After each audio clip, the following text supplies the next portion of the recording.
Am I good? Oh, yeah, you gotta get closer. How much longer till your homemade kombucha is ready? What do you mean? This? No. Do you make homemade kombucha now? In what? Those pants? Fuck you. Oh. I love these things, man. Are they comfy? They're lightweight. They're super breathable. I got 3 pairs. I love the fact now that we're at the age where, like, the matter of comfort just completely overrides any type of, like, aesthetic appeal that something has.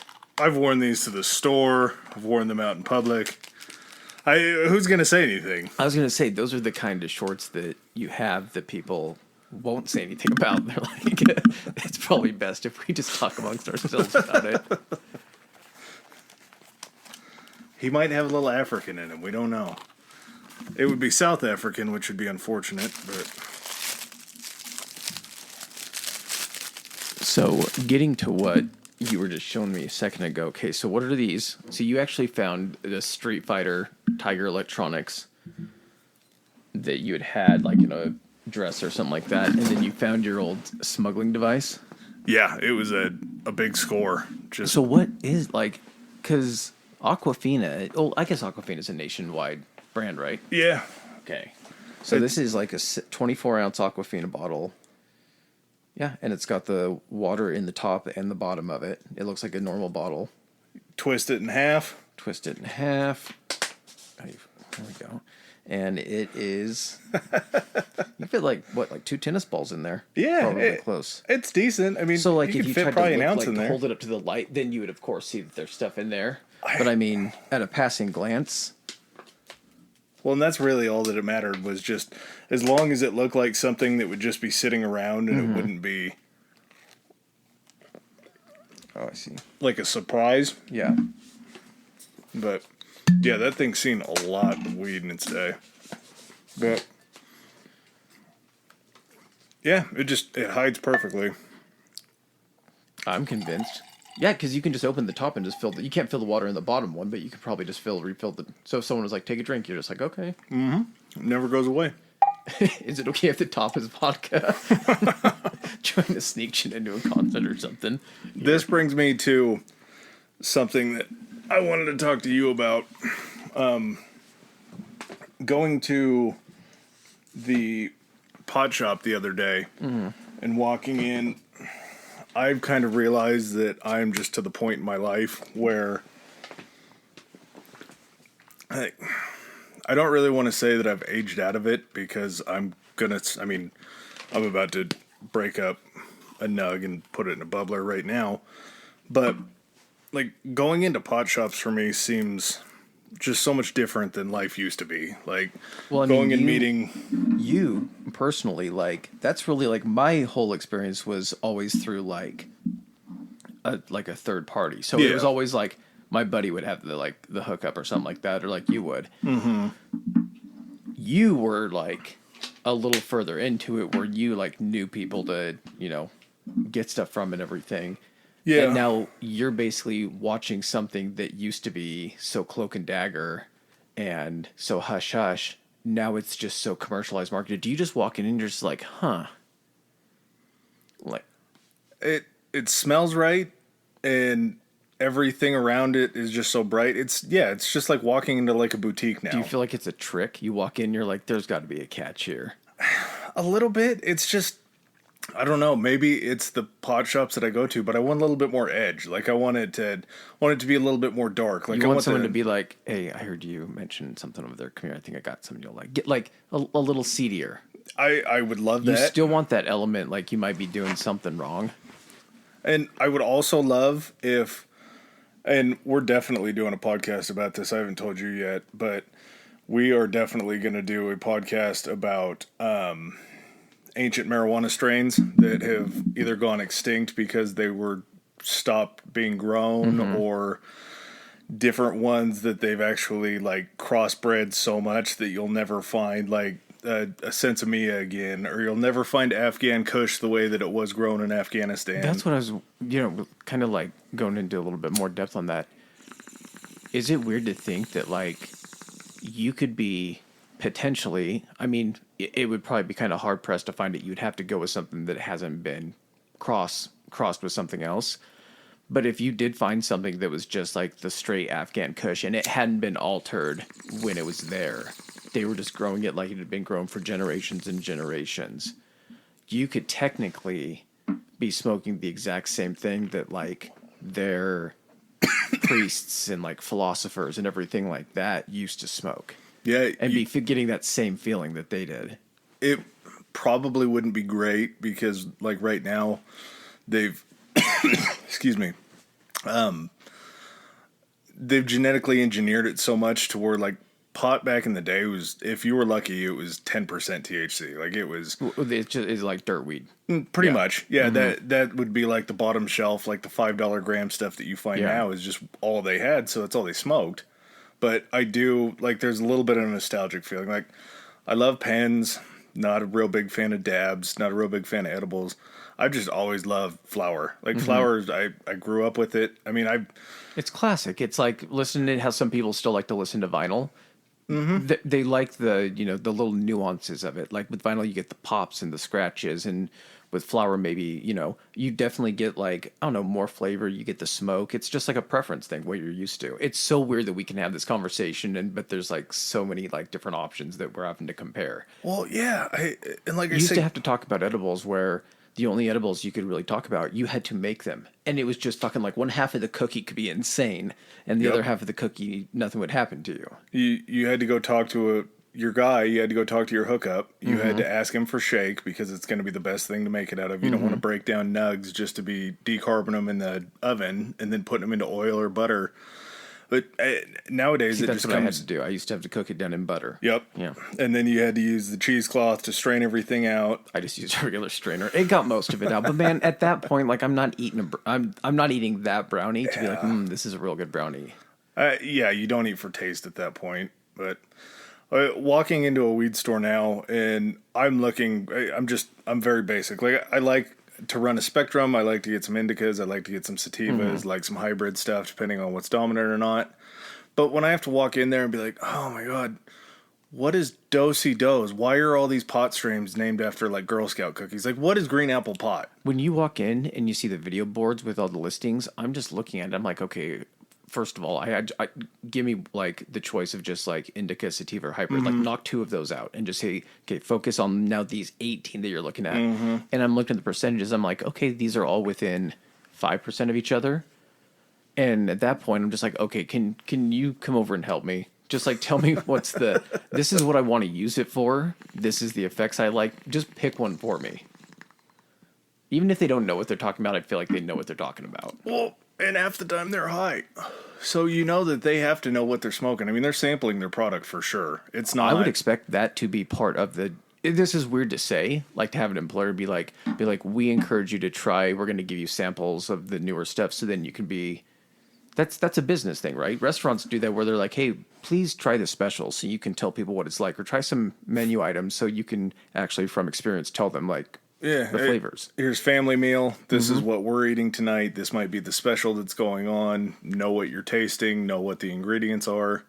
And I have nothing against bud tenders, whatever they want to be called. I think that's what it is. Yeah.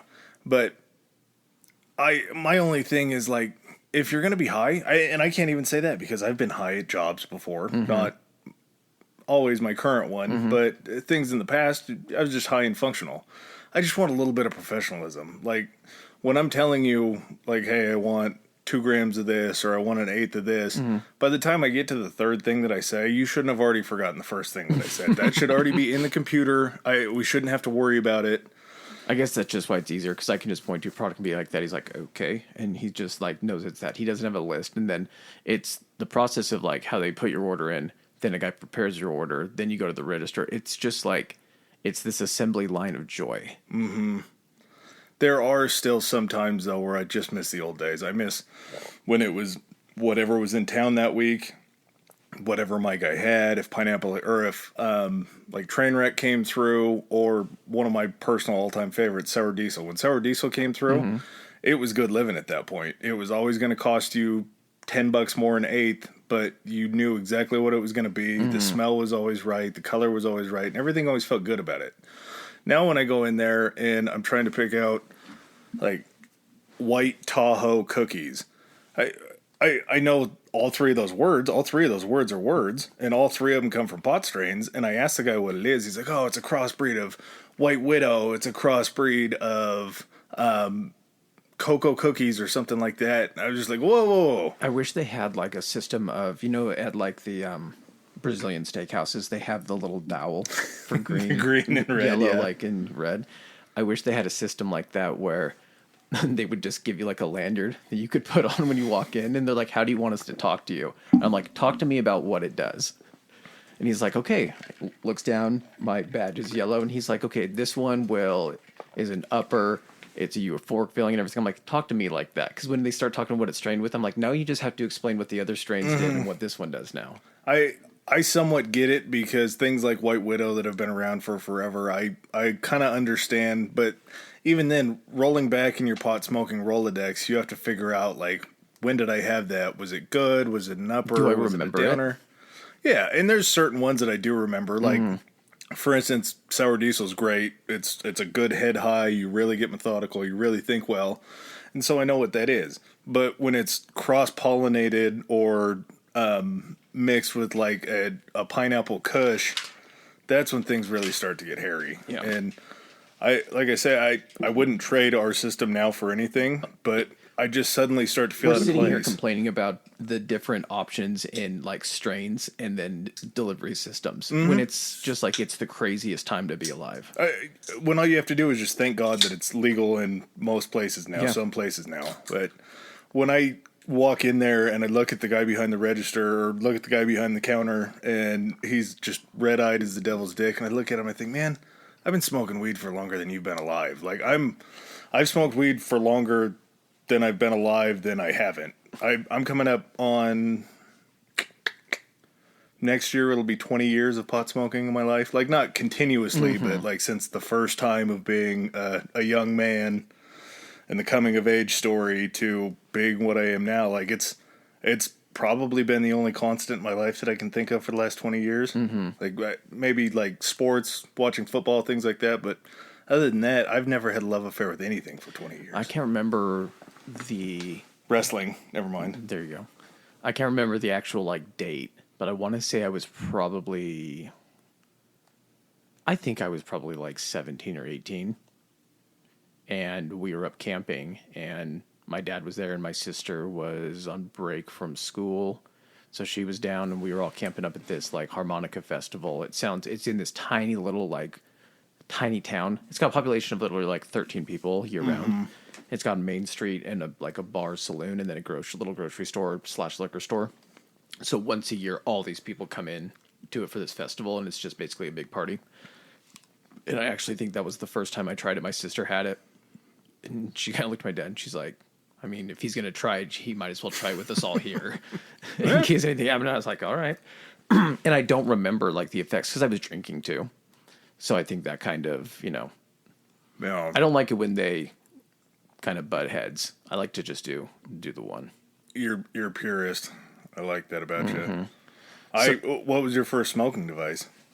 I think she just rolled a joint.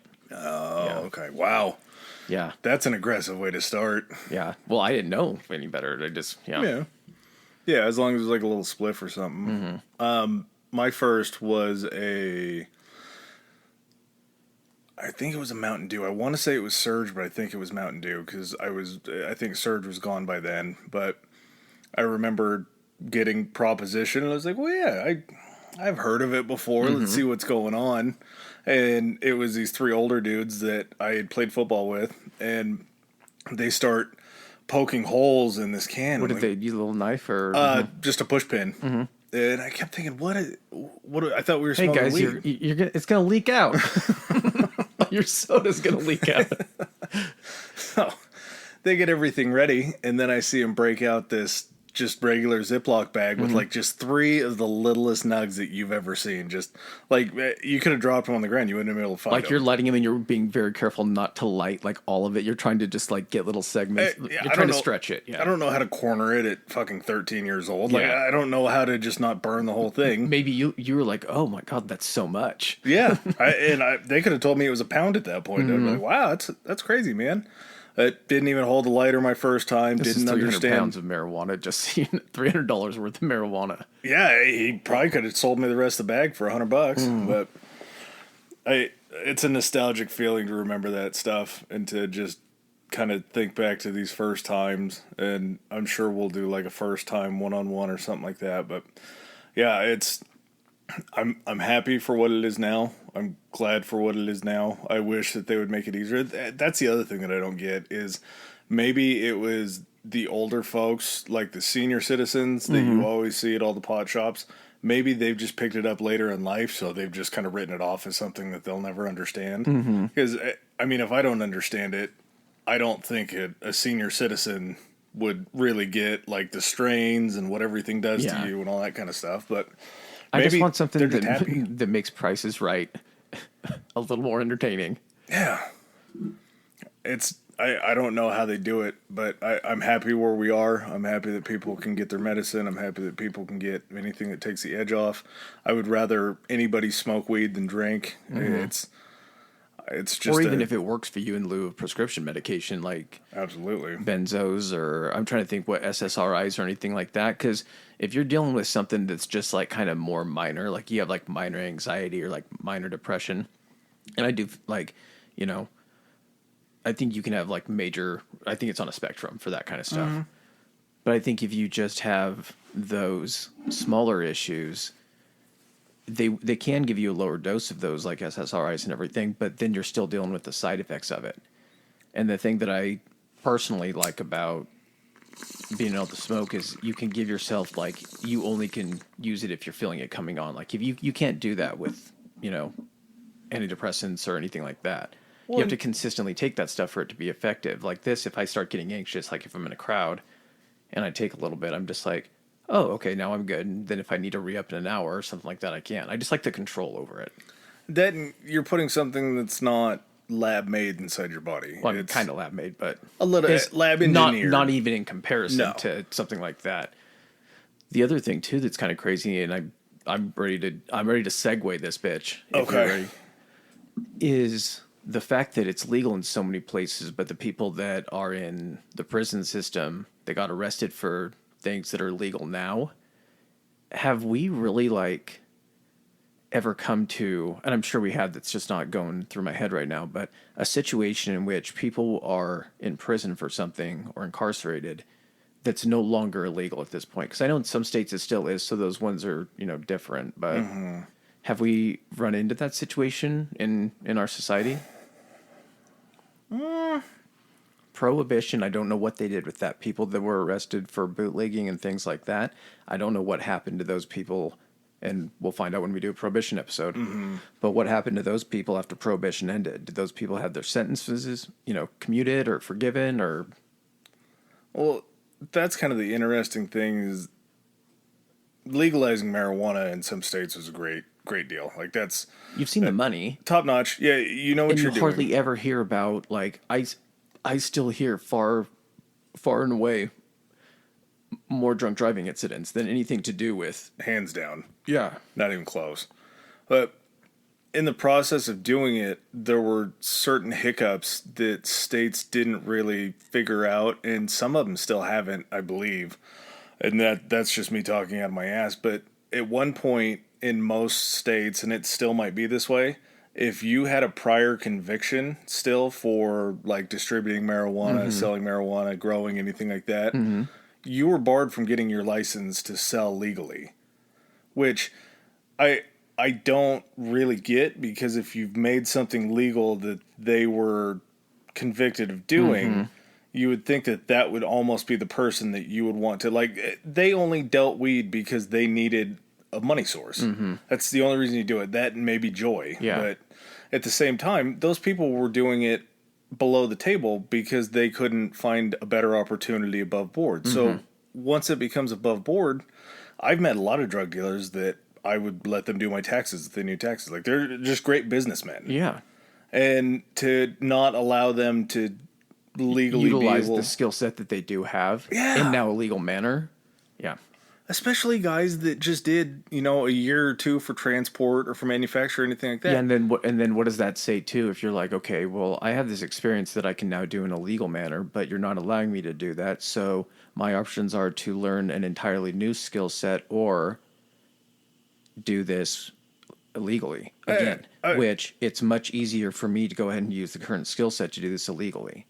I was a dope dealer for 10 years. When you hear somebody say that, you immediately think, well, if you just came out of jail, you should probably do something that you know. Mm-hmm. And if you can't get a permit for selling marijuana legally or work in a dispensary or anything like that, what are you going to do? Yeah. You're going to go back to hustling because nobody else is going to pick you up because you have this permanent mark on your record that's now somehow legal. I know that you've been able to, like, in certain states, go through and vacate sentences and try to get those things knocked down, but there's still a lot of people that have that F that they have to hit on, and all someone has to do is see that, and that can be an automatic disqualifier. It's not even looking in any deeper into that. And especially if their company, like if a company doesn't even have a rule about testing or, any type of like regulations about that, yet they'll, they should probably be looking at that for new applicants and be like, oh, is this the reason? Okay, well, this isn't an issue with us. So what are your qualifications? Good. They're all there. Let's go. You're hired. But when you get that felony label put on you, and when we release people back to the population as much as we do from prisons, like when we were talking the other night, America has the highest incarceration rate, right? We have the most incarcerated individuals and the highest per capita incarceration rate. So we have both. And we also have the highest recidivism rate, which... Yes. Recidivism, for people that don't know, are... when you get out of jail, if you are returned back to jail within a year, it's called recidivism. I believe it might go longer than a year, but usually the stat is within the first year being out. And it's no wonder that it happens when you really look at jails and prisons, because when you look at jails and prisons, you see that it's so much more about punishment than rehab and rehabilitation and bring people back out with good life skills that they can use. And I understand, and this is what we're going to be talking about today, was a specific circumstance of this when... was it 1971? 1971, the inmates at the Attica prison in New York. I guess you could say they didn't really start a riot to stop it, but they ended up taking over the prison by force, or a section of the prison. It was basically one kind of like courtyard or yard area.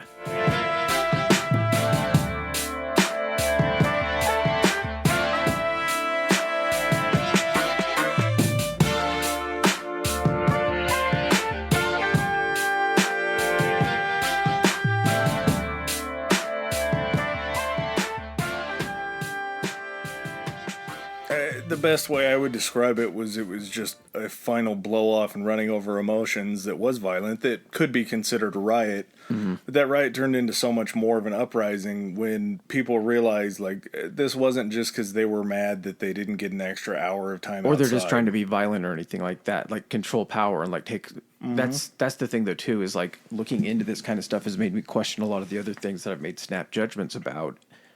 When you hear about like either like jail riots or prison protests from like prisoners like going on a hunger strike and all that kind of stuff, you don't really realize, because you're not in that position. You're just like, oh well, they're in prison. They should be suffering. They should be being punished. Correct. I understand that that's the whole point of being sentenced to jail or prison. You're incarcerated. You shouldn't have all of the amenities and you shouldn't have all the joys of life. Shouldn't be a vacation. Correct. Your freedom is already being taken away. What I'm saying is that the whole point of this whole Attica prison uprising was that these guys weren't even being offered basic human rights. Yeah. They were being beat without cause. They were being put in solitary confinement without any justification to it for weeks at a time. And it just got to the point where it kept building, like you said, and building, and nothing got done. And then finally kind of a match got struck with an incident with two guys, and that lit the powder keg. And then opportunity occurred where they saw an opportunity, and the right pieces were there for the people that had just come to the prison for inmates and everything, and it was just kind of perfect timing for everything that happens, and it just erupted into this incident. Well, prisons in and of themselves are a necessary thing. We have to have it to have a normal, good society. Now, that doesn't mean that just because you're sent to prison, like, you're still a human being. Mm-hmm. And I would argue that there are people that aren't human beings that are in prison that deserve to be there and deserve to be there for the rest of their lives. Mm-hmm. But there's so many times when it's such a forgotten part of society that you don't think about prisoners' rights. And immediately the pushback to that thought is always, well, if they wanted rights, they shouldn't have broken the law. Mm-hmm. But not everybody's circumstances are the way that they are by their own accord. And you could be, and I understand this was a maximum security prison, but you still do have people here that committed crimes that were nonviolent offenders. Oh, tons. Yeah, let's just get into it. Okay. So, like Chris said, we're doing the Attica prison uprising.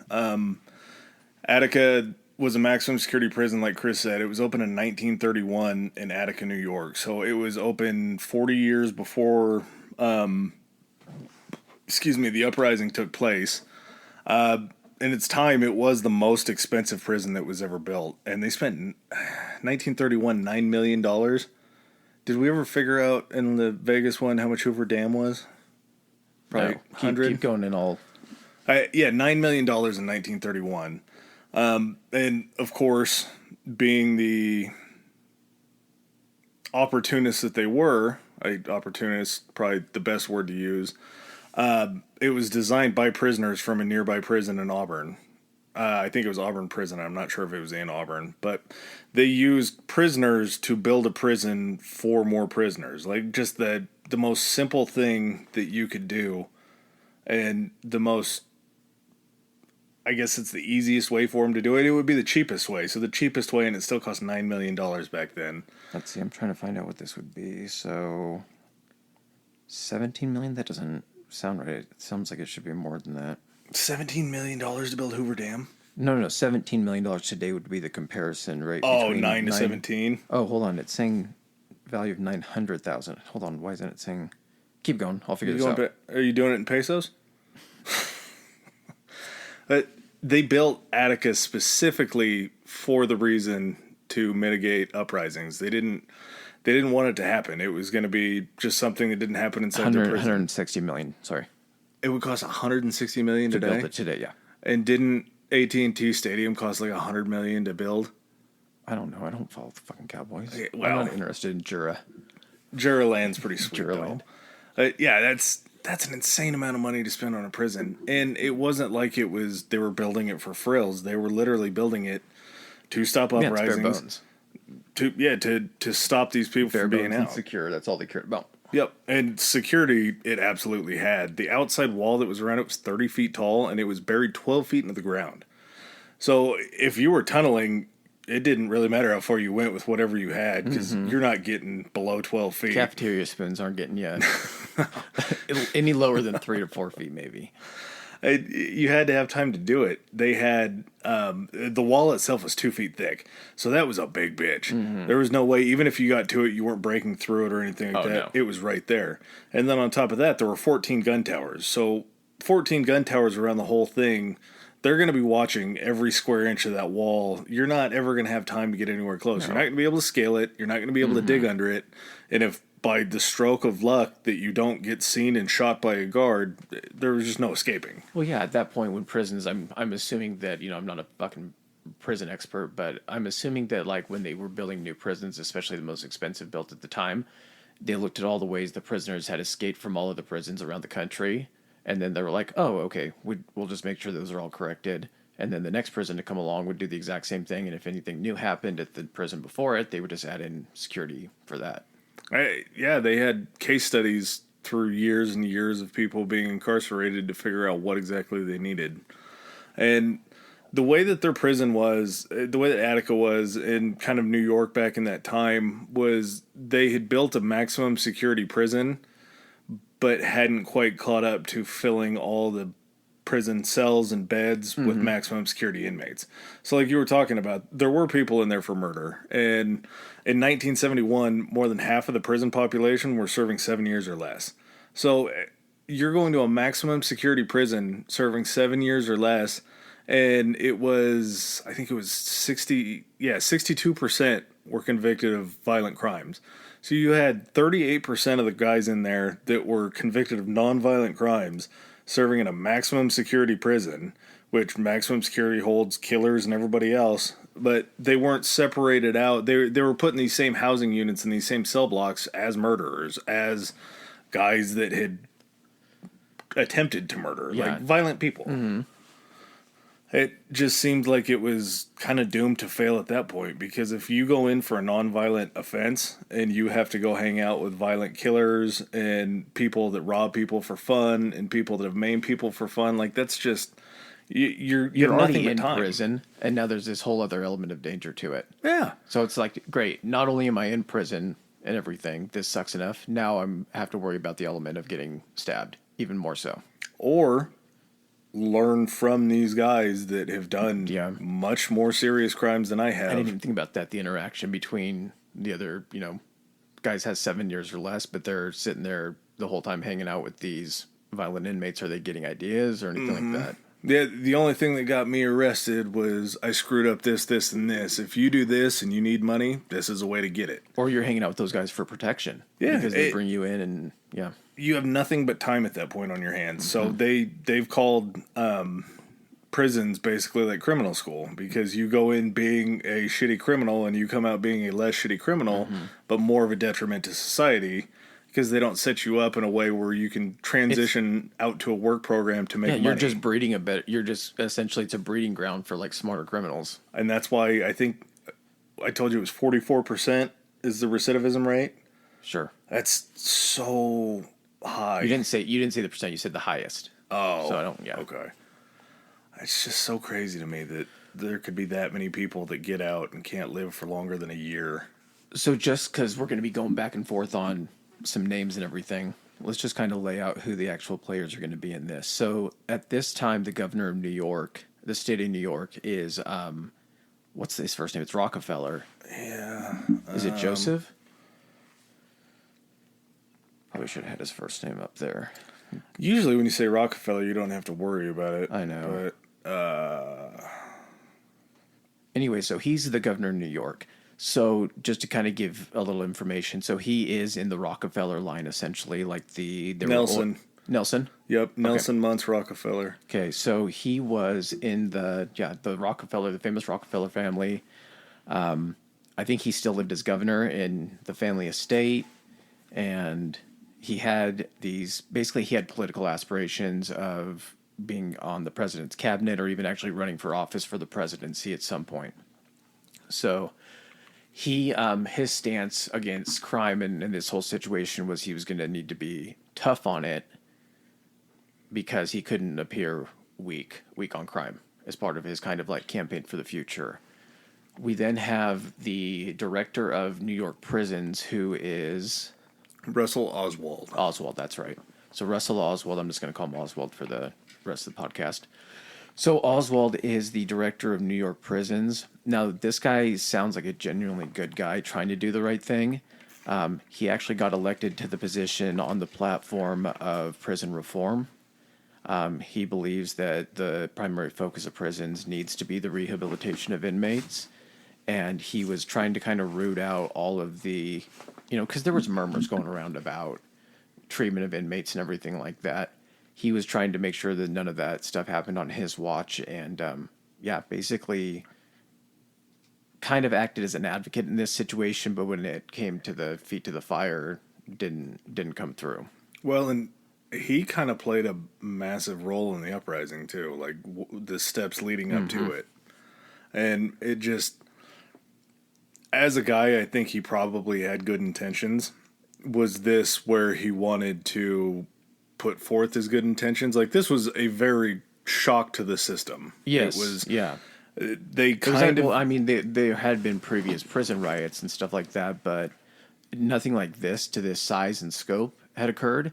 And I also think that he probably didn't understand the thing that he did that kind of set this off. I don't think he understood the impact that he could have had in this situation. I think he just kind of glossed over it and he kind of let it fall to the wayside.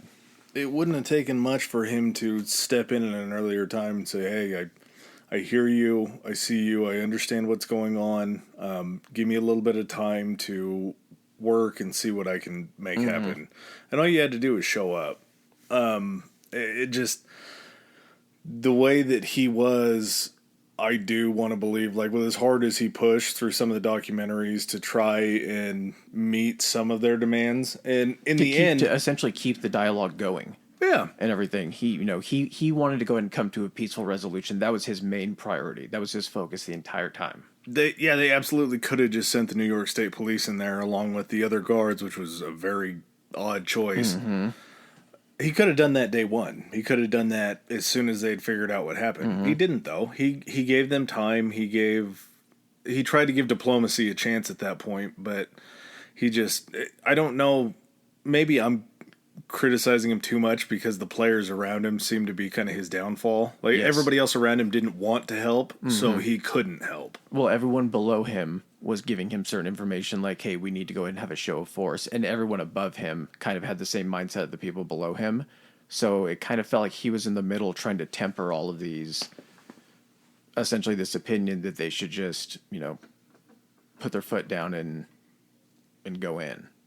Yeah, I think maybe I'm just a little too hard on him because this is, for me, I ran on this topic. I had kind of heard about it, but never knew that in the league when Rafi yells Attica, that this is what he was talking about when he yells it.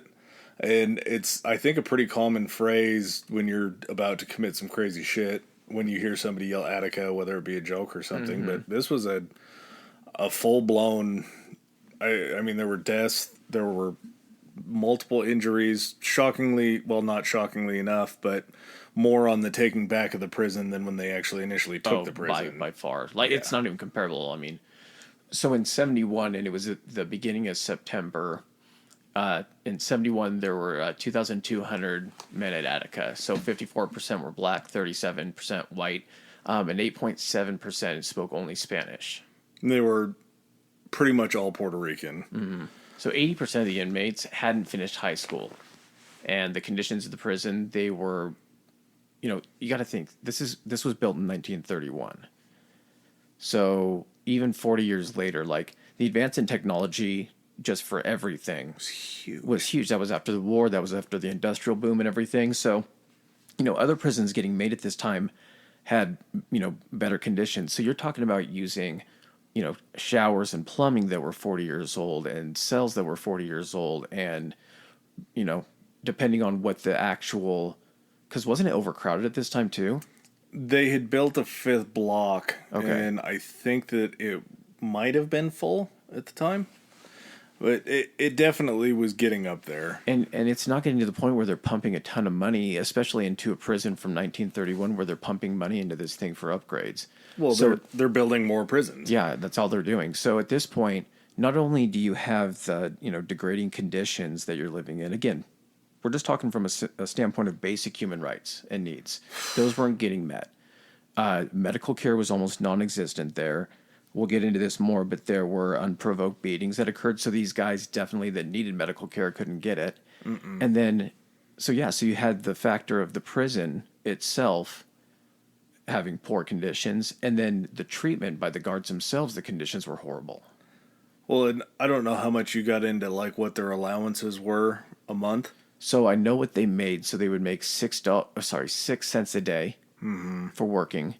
Which I think they even said that, I'm trying to remember what the name of the prisoner was that they use a lot of, do you remember what his name is? He was the guy that came in from the other prison where they just had the riot. He was kind of the negotiator.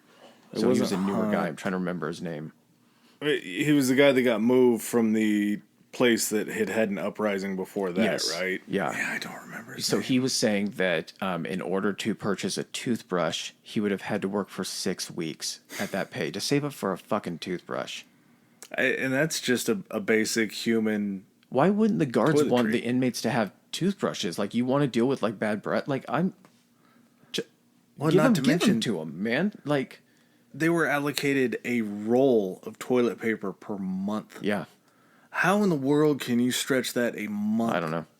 And that's not. Do you think that's good toilet paper? No, it's definitely one ply at that point, and maybe even a half ply. They figured out You're having to like flush, splash water up, try to scrub, dab, and then just air dry in your cell with your butt hanging out for. There were no bidets in prison. No. Unless you had a good inmate. Yeah, unless you had a good cellmate. He had strong squirting powers with his mouth to clean you out. But when you think about how much did you say they were making a day? 6 cents? 6 cents. When you go to the canteen to try to buy more toilet paper, it's going to be at a higher price. Way higher. If you have to work 2 weeks to get your next roll of toilet paper, you still have to stretch that one out. Not to mention your other basic rights. Do you want soap? Do you want toothpaste? I think they said soap was $1 a month too. Shampoo, obviously non-existent for them. They didn't really give a shit about that. But they just you just use the soap at that point. These conditions that they were all living in weren't only just subpar; they're just kind of subhuman. I think they said they gave them once a week to shower, which maybe that helped out because you couldn't use your whole bar of soap up at once. Well, depending, I guess, on what time of year it is, and because it was upstate New York, wasn't it? Mm-hmm. I guess depending, I don't know. I think it probably gets pretty warm in upstate New York, so I'm guessing that the showers once a week weren't exactly the best they could do. No, and they had sewage problems. They had backups in there all the time. It was in need of repair, but at the same time, it was almost the practices that they had to go through were so much worse, and just the way that they were treated. When I thought about this kind of initially when I first heard about it, I thought, okay, well, it must have been like they were angry about something. I didn't realize that they were angry about just basic human needs. Well, one of the guys that was writing about it was saying that the prisoners would spend 14 to 16 hours a day in their cells. Their mail was read. Their reading materials were restricted. Visits from families conducted through a mesh screen. Medical care was disgraceful. And essentially, the parole system was completely inequitable. And they said that just the racism was just rampant. Well, and going back to what you were talking about with the mail read, there was a point in time where they didn't even allow letters in anything other than English, like Spanish letters. They wouldn't even allow them into the prison because they couldn't go through and read them because all the guards were predominantly white, and they didn't have the time to go through and try to translate these and figure out what was being said in a different language. And if you have 8% or 8.7% of the population that only spoke Spanish, those people are just cut off from the outside world completely. Mm-hmm. And I mean, some other stuff that just kind of led to it was, at this point, they tried to be diplomatic about it, and I'm not saying all of their conditions should be met or would be met or anything like that, but some of them were nuts. Some of them were nuts, but like their initial present, list of demands was 27 demands just involving improving the conditions at the prison. And was this during the uprising? No. This was what they sent initially to Oswald. So this was, to catch you up on what Chris is about to read, the inmates had enough. So they had gone to one of the prison lawyers, just another guy, the guy that we keep forgetting his name. Was it Hunt? Was it X Hunt? Richard X Hunt? Is that his name? It is. Keep going. They all went to him. They had talked to him. They said, we need to get this better. He said, let me see what I can do. They draft this list of demands that they're going to send to Russell Oswald. And all it was Chris is about to read them, but it was like just this list of somewhat basic stuff, but there also were some pretty out there things. But all this was just almost like trying to open up a conduit to this guy to explain to them what their conditions were, because he wasn't touring the prison. He didn't know what was going on a daily basis. And the reports that he was getting from Attica, from the guards and from he wasn't a commissioner, the warden. They didn't call him a warden, but that's what he was. They call him, I think the term might have been warden. It was some sort of a director of the jail, I think is what they called it. Mm-hmm. They tried to basically soften all the shitty names that they gave. Like instead of guard, it was something else. They tried to make it sound like something that it wasn't, but that it totally was. And all they really wanted was to, like I say, open up that line of dialogue with him and let him know what they were going through, and hopefully he would respond. And they were all fairly certain that he would at a time. And it had come back to the point where I think, were expecting him to show up. Yeah, so they had written him a letter, and it basically, that's what listed out the 27, just like list of demands for improving the conditions. And that's where he had actually responded back and let them know, okay, I see you, I hear you, I'm actually going to make a trip out to Attica. We're going to go ahead and sit down and discuss this. We're going to see what we can do. Mm-hmm. And so I think he said that was going to be within like 3 days. I can't remember what they said in the documentary. It gave him a time period. Yeah. And so come the day that it happens, what ends up happening? Everybody gets their hopes up. Mm-hmm. Everybody feels like this is a new day. They're going to turn over a new leaf. There's going to be some change. And a lot of where this activism came from wasn't from the older prisoners that had sustained the beatings, that had gone through the degrading things for so long. A lot of the uprising and a lot of the push came from the younger inmates that were coming in, because during this time they had lived through the 60s. They were out in the public during the 60s. They've seen all the protests. They've seen civil rights talk. And so when they got locked up, they were coming to these prison elders and these guys that have been in there lifers, basically, and saying, this is how shit works on the outside now. We fight, we push for our rights, we push for equality, and you guys being lifers need to get on this train with us, because the more you get on with this and the more we can make this a consensus, maybe we can make some changes. Maybe we can affect a world or a country of criminals that they can all benefit from this too. And that activism, I think, was probably a good thing, because like we've talked about with a lot of this stuff, these aren't amenities. These aren't like, you're not getting bonuses with getting this stuff. These are just kind of basic human things that you would need.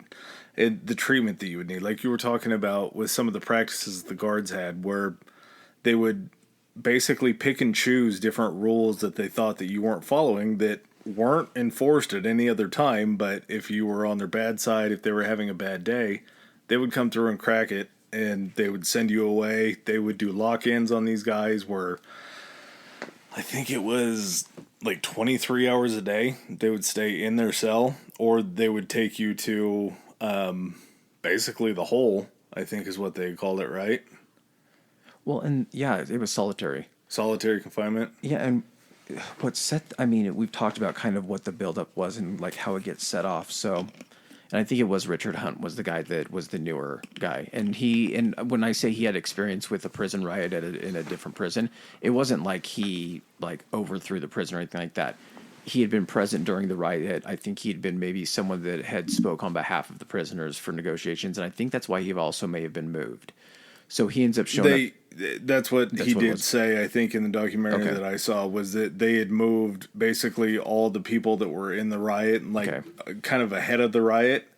They had separated everybody out to different prisons so they couldn't, which doesn't make a whole lot of sense, because if you have a bunch of guys that you want to send away and try to pull apart from each other so they can't form another uprising, why would you send them all to different prisons like that? Because all they're going to do is bring the same knowledge that they had at that uprising. They're hoping to go and deorganize them, probably. So what actually kind of set this whole thing off, and I know we keep like bouncing back and forth, so bear with us. 2 inmates were out actually just sparring in the yard, like doing just light sparring, like friends with each other and everything, just trying to... One of them had just recently got out of solitary, and so he was trying to enjoy his time outside. Yeah, I think it was Leroy Dewar that was the guy that was outside that had just been let out from the hole. He'd just been let out from isolation. Yeah, him, and I can't remember the other guy's name. So they're sparring. All of a sudden, they see a guard walking over toward him, and he's like, break it up, it's over. And so they're trying to explain, like, hey, we're not really fighting. And so the guard doesn't want to hear it or anything like that. And so he's like following one of the guys, or tells one of the other guys to like move to the other side of the yard. So he's moving. And as he's moving, he feels the guard's hand on his shoulder. And just as a reaction, he turns around and he punches the guard. Well, and part of the reason that there was so much confusion was he was out there. They were allowed to, when they were out there in the exercise yard, they were allowed to shadow box. They were allowed to basically work out. And that's what he was doing. And this prison guard that walked over to him had initially got him confused with another inmate and yelled the wrong name the first time. Mm. And so when the guy heard it, he stopped and he looked, but then he heard another name, so he thought they weren't talking to him. Mm. And by the time that prison guard had gotten over to him and said, "Hey, you need to stop this. It's time to stop. You need to go in." He was really confused because he didn't know that he was breaking a rule at that point because it wasn't a rule. Well, and what ends up happening too is so the guard gets up, and I don't know if the guard goes after the prisoner, but another guard comes in and essentially breaks up the thing before it can really even happen. It's a small altercation. Yeah. He tells everyone to leave. So he's like, tells the two inmates, he's like, separate, go back, tells the guard, pulls the guard off and tells him to go inside. So I guess the normal procedure for that situation, and maybe this other guy, they did interviews with him and he talked about how he just had kind of a feeling over the past few months that, again, the tensions were rising. And he felt that looking at the situation, like the fault could be put on both of the people from what he saw. And so instead of sending the two inmates down to solitary, he decided not to go ahead and push it because he felt like that could have escalated the situation immediately right there. And I think he'd realized too that the guard had stepped in on something. Oh, I think he saw enough of the have. situation to know that it wasn't an intentional, like, it wasn't a real fight or anything like that. No. It was just something that was like misunderstood. Hey, just that little miscommunication to think that it basically kind of led to this whole thing is not really surprising because, like you did say, I think the main guard that kind of settled the situation, he knew that it was a powder keg and he knew that there were some things that were about to happen. And he had to go tell the ward. What is his name again? The wardens? I'm looking right now. Yeah. So one of the other things that had happened after Dewar punched the guard, and the guard's name was Dick Morney, it had attracted so much attention on the yard that the prisoners had started to circle them. And one of the other guys that stepped forward, Ray Lamourie, had stepped in and he had asked kind of what happened. He was just another inmate. And as he had asked what happened, his name ended up starting to be circulated as somebody that was kind of an antagonist in the whole thing. So as the head guard went to the director, the warden basically, he had kind of told the warden what happened. He just wanted to let him know.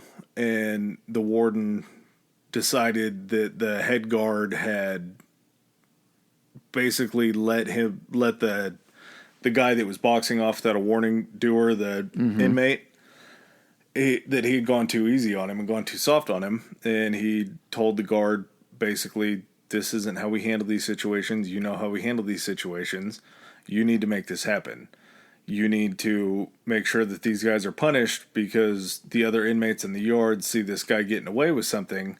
Once he gets away with it, they're going to think that everybody can get away with it, which in a way kind of makes sense. But at the same time, I feel like listening to the guard that's actually among the inmates would probably be where you would want to police your eggs. Mancusi. Yeah, that's right. That's right. So, yeah, Mancusi basically just... Here's the thing, is you have somebody in a position, which I don't run a prison. I don't know how... That's got to be the fucking stressful... One of the most stressful jobs. But what I'm saying is that, like, if you have a guard coming to you and telling you about a situation because they're witnessing things firsthand and they have their finger on the pulse and are, seeing the interactions between the inmate... Their boots on the ground. Exactly. Makes a suggestion... You disregard that and basically just say, no, that's not how it works. Go get the two inmates that were fighting and put them in solitary. So they go in the middle of the night and a bunch of the prisoners see the flashlights and everything of the guards coming in. They open the cells of the two guys, drag them out, put them in solitary. So no one even hears from them. Yeah, well, and the Lamourie guy, Ray, was just somebody that stepped in. He wasn't an antagonist. He wasn't boxing with the dude or anything like that. He was just an onlooker that came in that his name got circulated. So just basically by process of being there and questioning what was going on, he got thrown into solitary. And it wasn't like right after chow. It wasn't after dinner. They went in the middle of the night. The middle of the night. So that also made the prisoners think like, oh, this is some shady shit. Where are they taking these guys?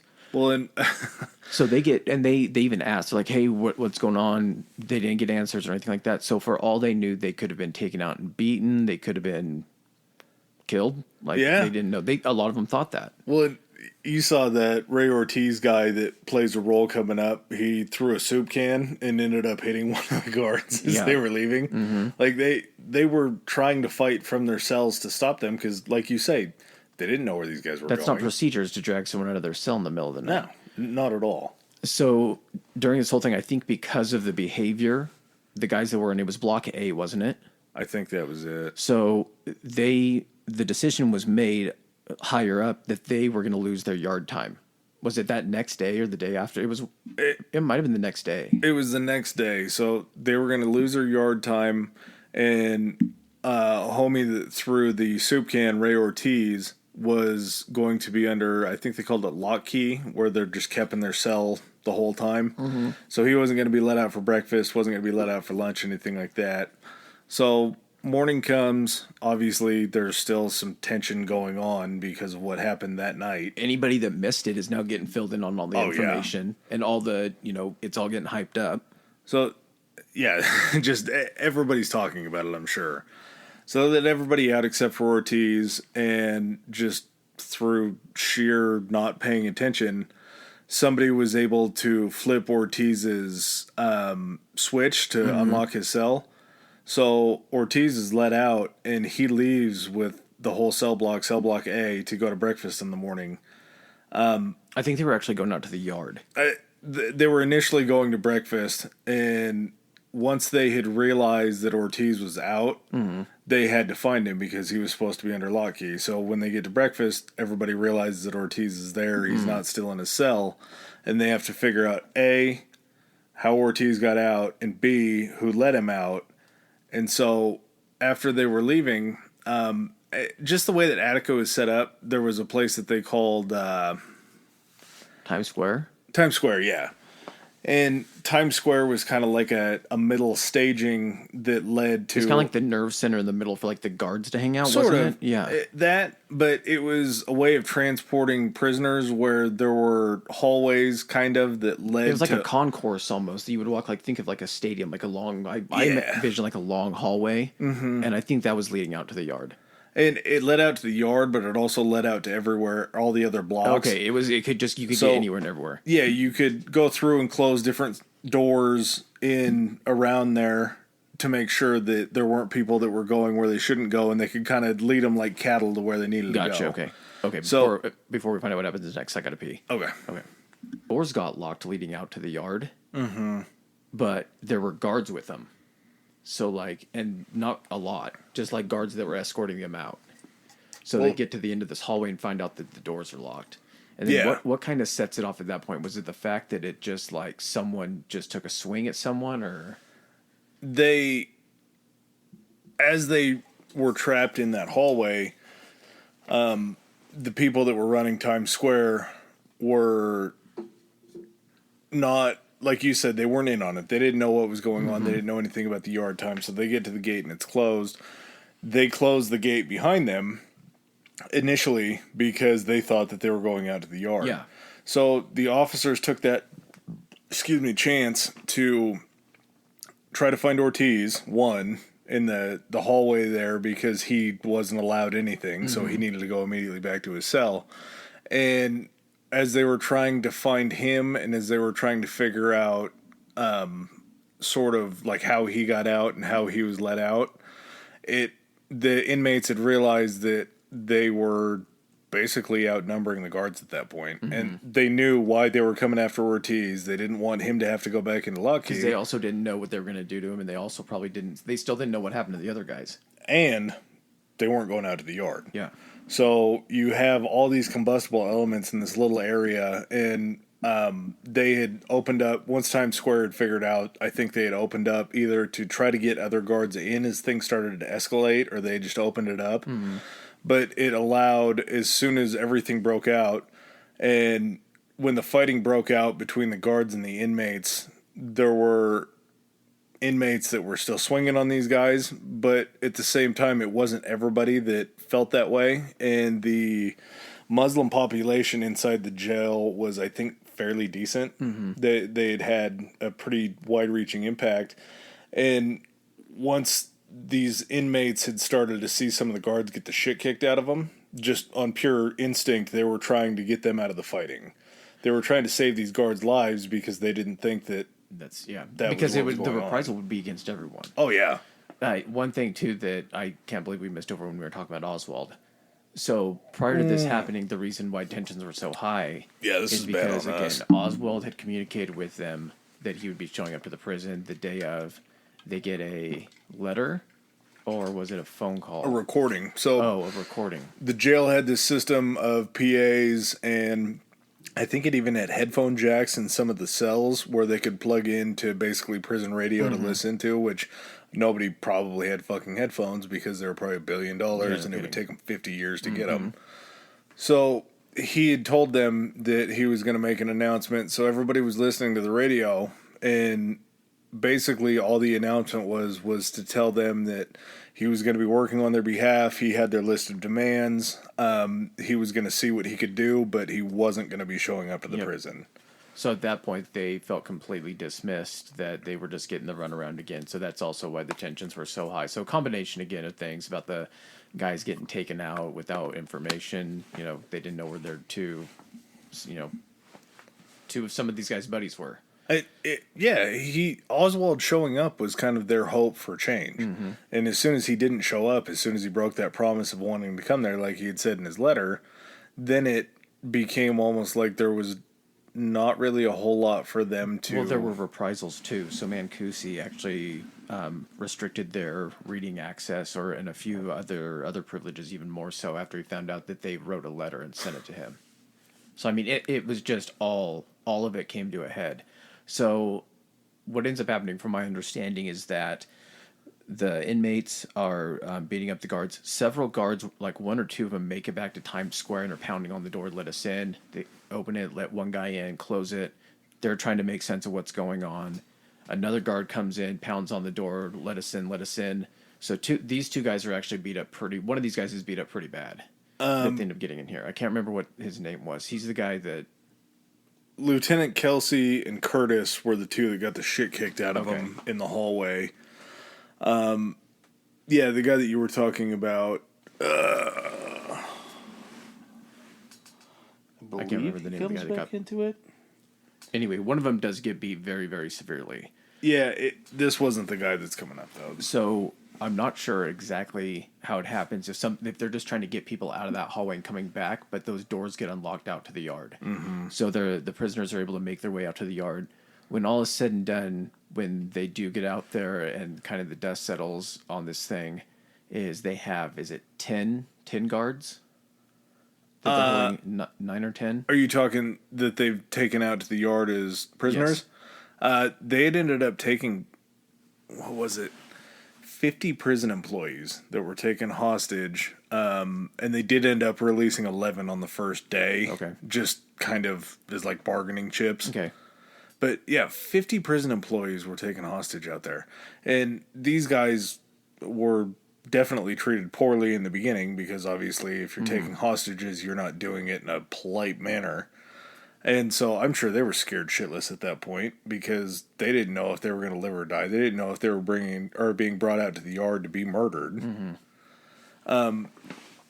So as they had started taking it over and they'd gained all these hostages, there were, like I said, they kept referring to them as the Black Muslims.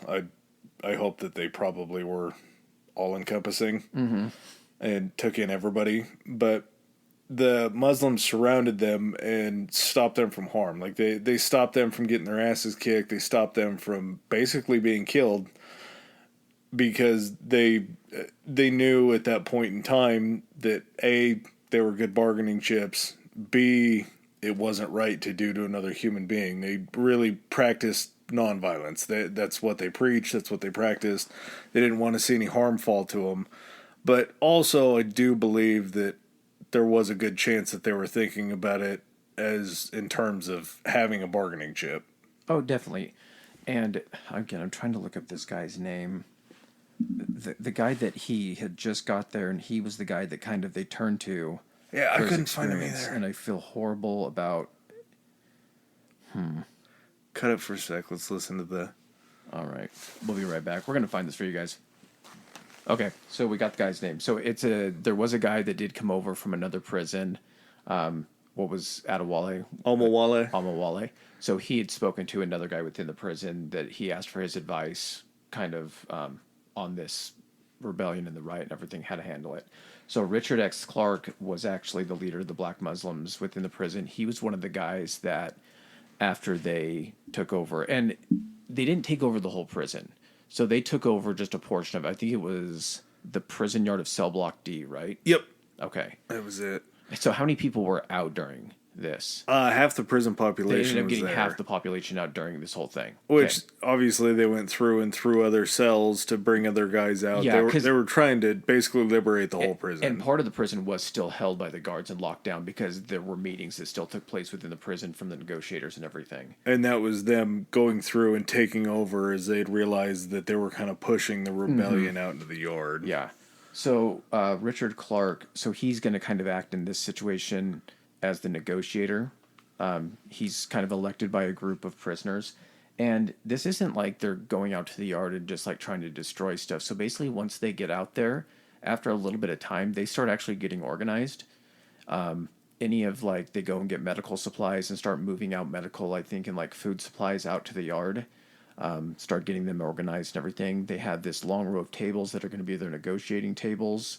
And then they have an area where they're keeping a group of the hostages. They've brought a whole bunch of like the mattresses and beds out, and they're all just sitting there. Yeah, so it wasn't... They were blindfolded, which I'm sure that being blindfolded in that situation was just quite a mindfuck. Just having no clue, but knowing that you're just completely in danger, but literally having no idea what's going on around you. Just hearing stuff. I bounce back so much back and forth with this. And this is something that I thought, and I don't know if it's something that you thought too. Like, I feel for the guards that were taken hostage. Mm-hmm. There's part of me, though, that not every guard, I'm sure, was being degrading. Not every guard was being a shithead. No, I'm sure there were just, I'm sure it wasn't a majority of them, but I'm sure the ones that did it a lot. Well, and then the other ones stood by and let it happen. Yeah, so I'm not saying that if it was a guard that beat someone and at no point, up to this point, nobody has been killed.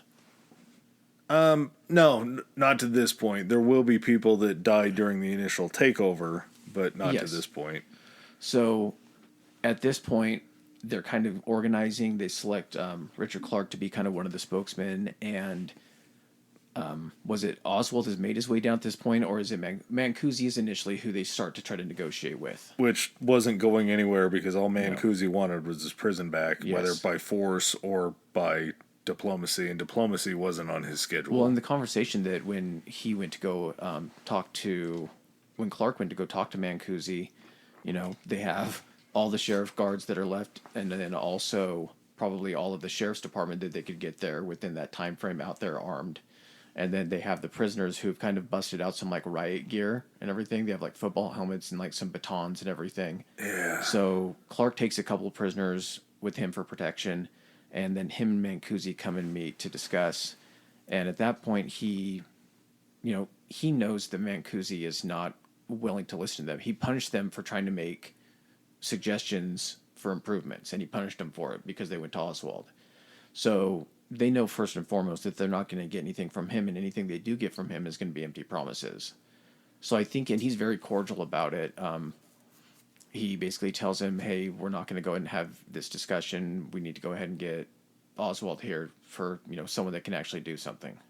Yeah. And as Clarke was sort of starting to list like the demands that they had mm-hmm. for turning over the prison back and turning back over the hostages, a guy named Roger Champion starts to organize the rioters into more of like a protest. He started getting the groups of, hey, you seem to know things medically. Can you go work in the triage unit for these people that are injured? Mm-hmm. He knew, I think, that at the inset of everything, when it all happened, these guys all have a common goal, but at the same time, with the common goal, you have people that are bad actors. You have people that want to go over and try to murder the hostages.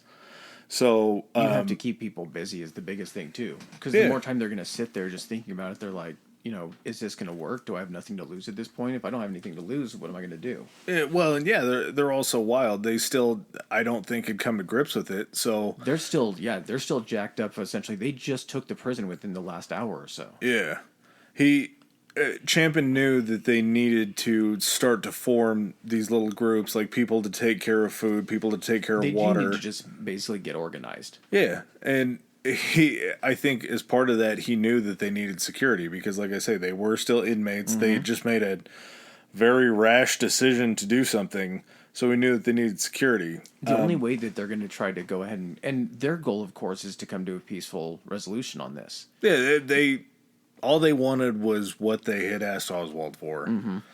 They weren't looking for anything else. They weren't looking to be freed. They weren't looking to have sentences commuted. All they wanted was basic living conditions while they were there. Yeah.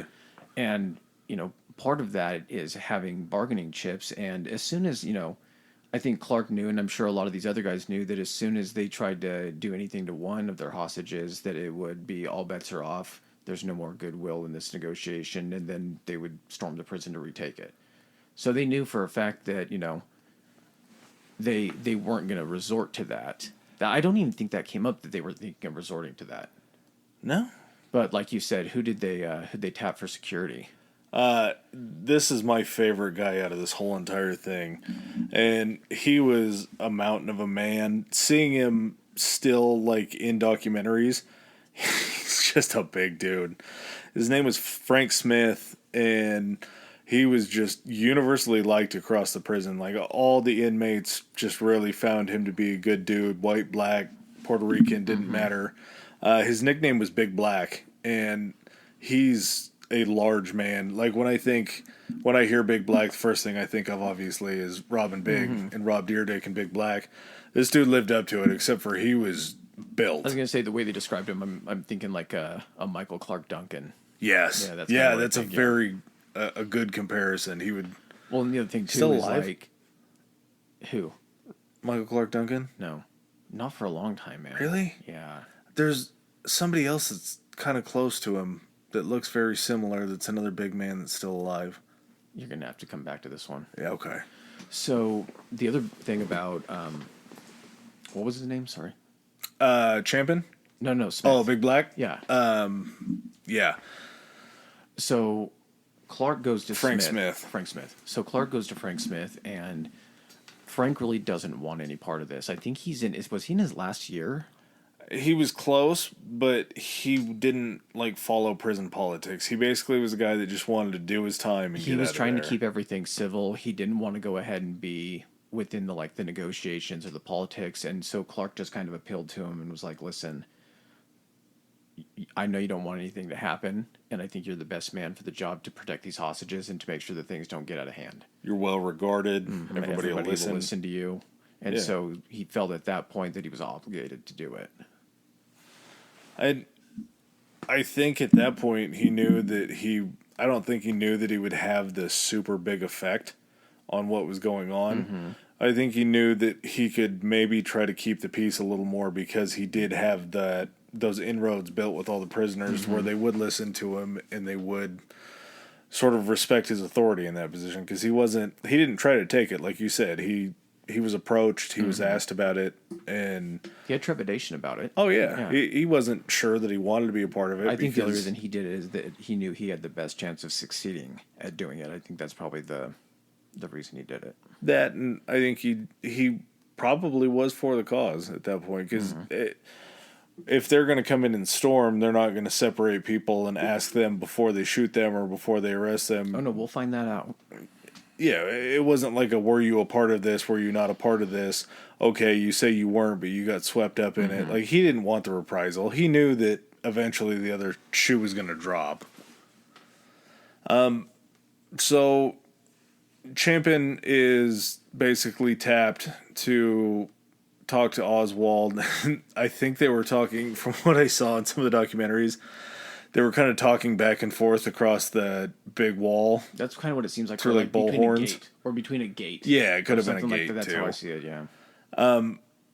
He lists off the requests, and part of the demands that they had were total amnesty for what had happened, which, to me, if something like that has gone that far, your first request is probably going to be total amnesty, because you don't want to be in trouble for what's going on. You want to be around to enjoy the change in which you make. Yeah, and like you said, and you don't want to be around to enjoy it for forever. Correct, and at this point, amnesty is not crazy because you're not asking for anything outside of like basic human needs and treatment. And nobody's died yet. Yeah. So it's not like what you did directly caused a death.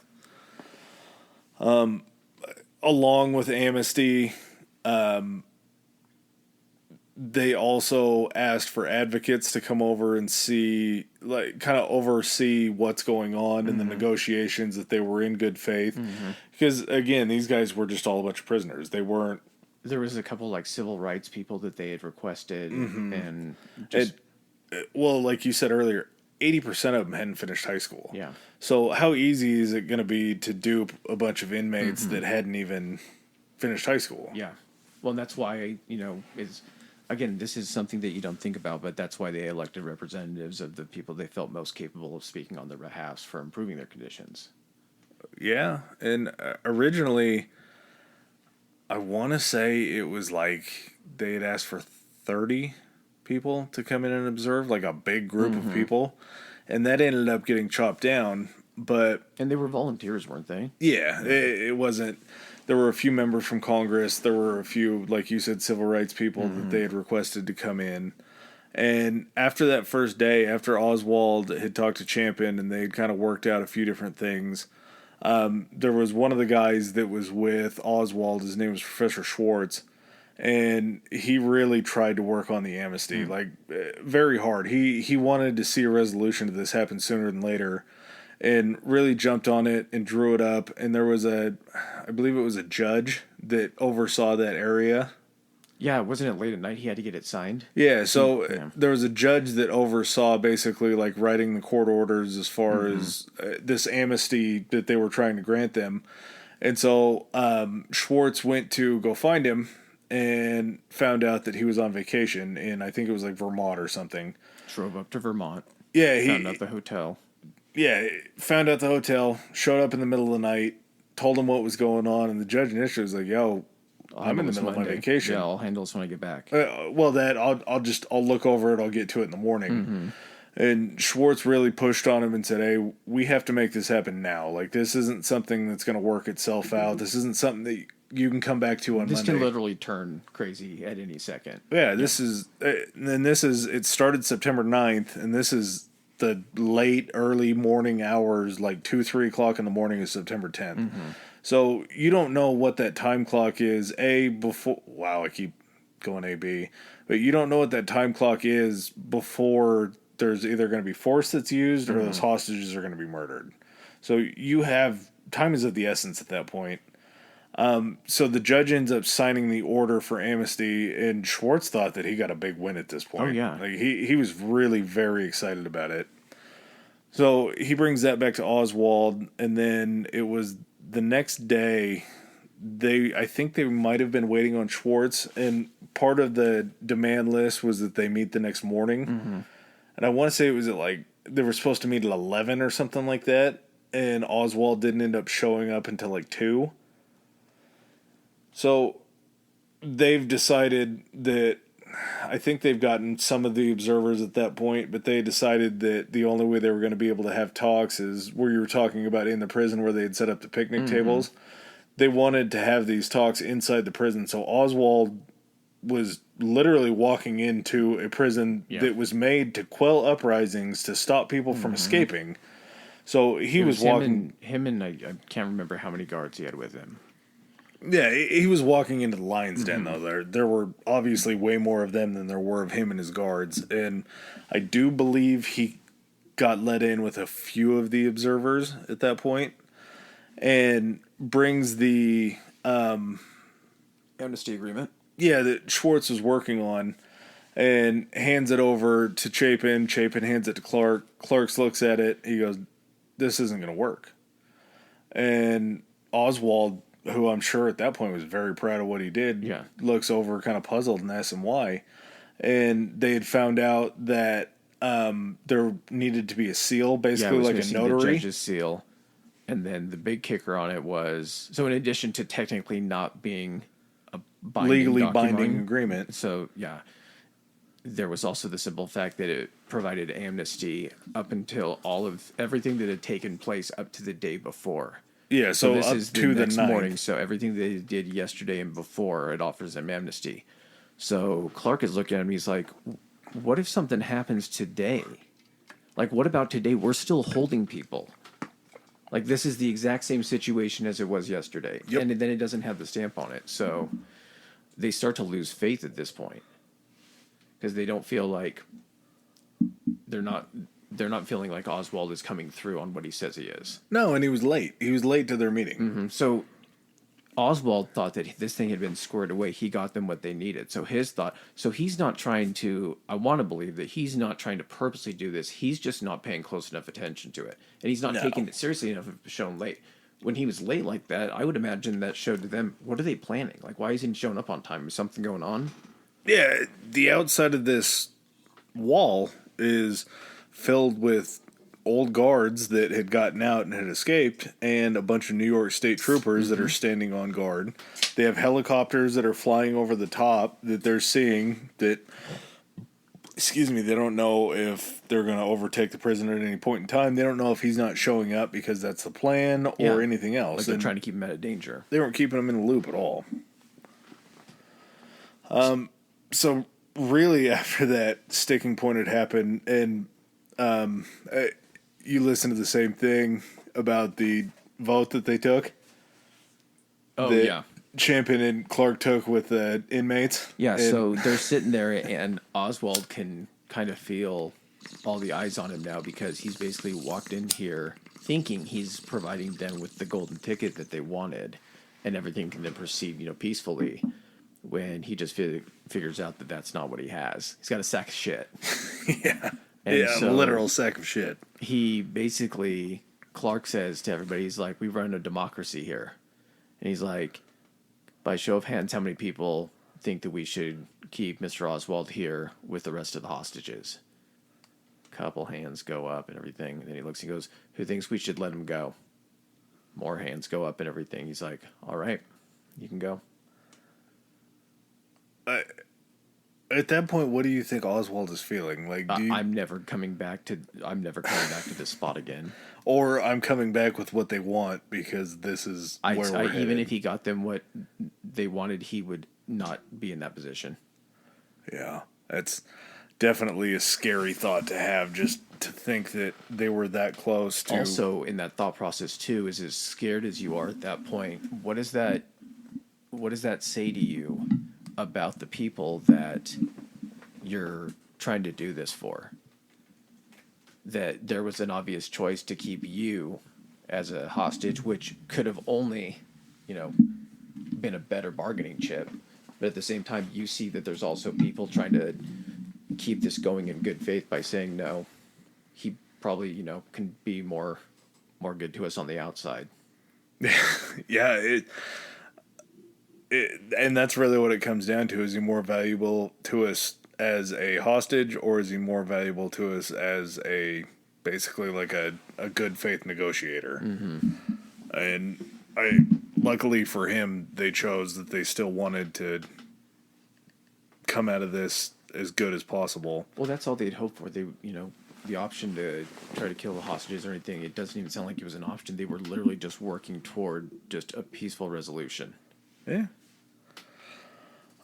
So for that whole rest of the day, I think that they were trying to reach out. They went to, I think it was the district attorney of the area that Attica was in. Mm. And I don't think at this point, it wasn't a federal deal. I think it was still on a state level. Mm-hmm. And they talked about wanting to be considered federal so they could be protected by the government against any of the state actors that they were going against, that they were rioting against or uprising against. And as they were talking to the DA basically said, "Hey, we can't do amnesty. Like amnesty's off the board. We can't set this precedent. They took over a prison. Like they weren't out playing tiddlywinks on the street and took some dude's wallet. They took an entire prison." And so he had walked away from basically the amnesty clause and said that there wouldn't be any, I think it was legal reprisals, is what he said, against the inmates. Yeah, they used some wording to make it sound like there wouldn't be what they basically he stated were things that were already their rights as prisoners. Yeah, it wasn't anything new. It wasn't anything new. He was just stating it in a way to make it sound like it wasn't already standard procedure, but they knew that. Yeah, they knew that just because they said they wouldn't be hit with any sort of legal reprisals didn't mean that they weren't going to get attacked by the guards as soon as they were took back over the prison. Well, and then worst case scenario happens. So on the 11th, one of the guards that was really severely beaten, Lieutenant William Quinn, he ends up dying. Do you remember how the information gets out on that? They hadn't informed the inmates yet, and it had trickled down to Oswald, and he kind of knew to try to keep it hush-hush because the more that it got out, the more the public sentiment probably would start to wane against the inmates. It would have been, I mean, if it got out, then there would have been an immediate push to just retake the prison. Yeah.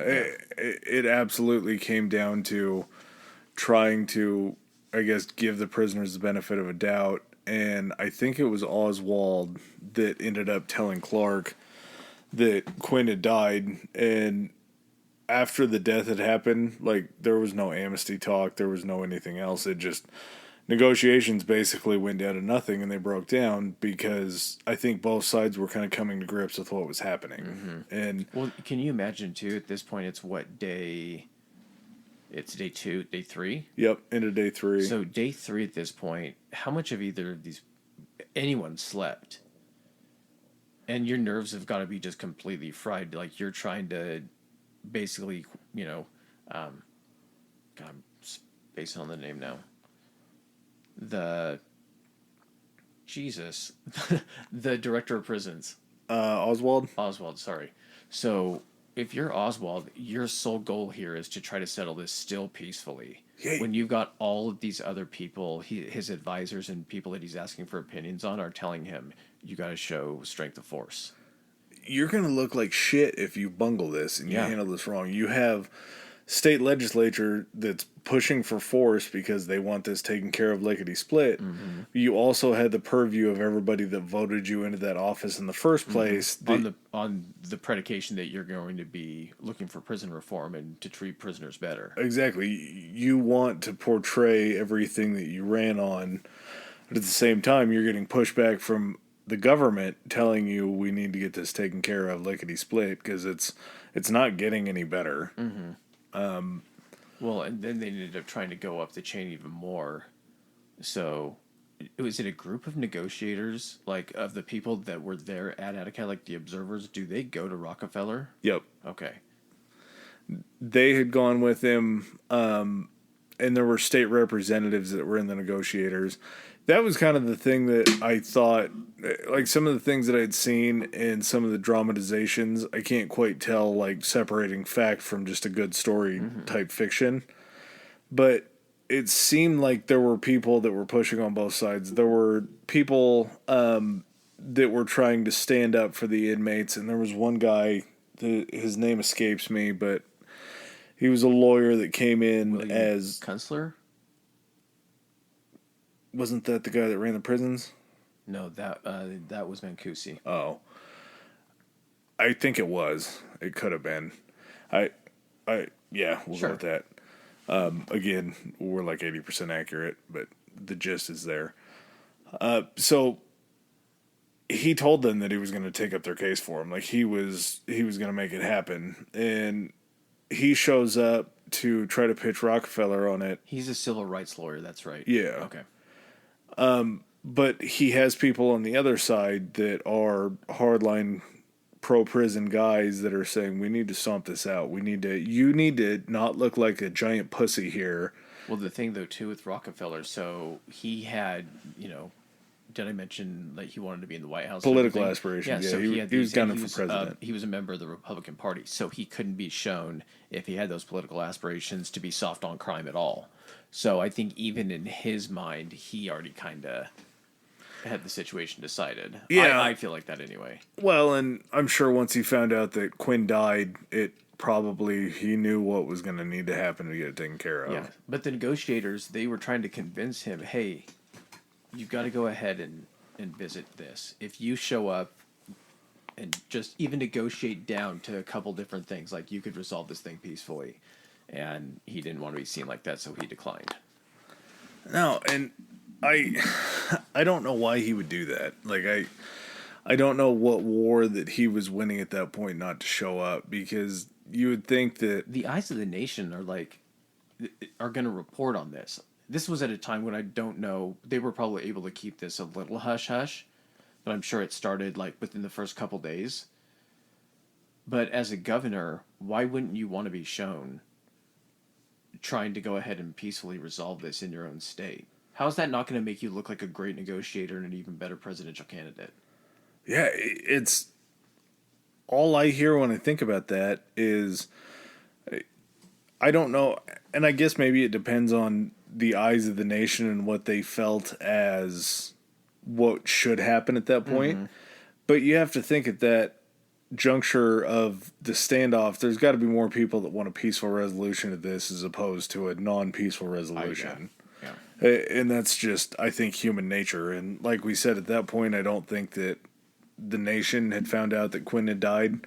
So they're still, I think, more pro, let's figure out a way to get this fixed. What was Oswald's final proposal?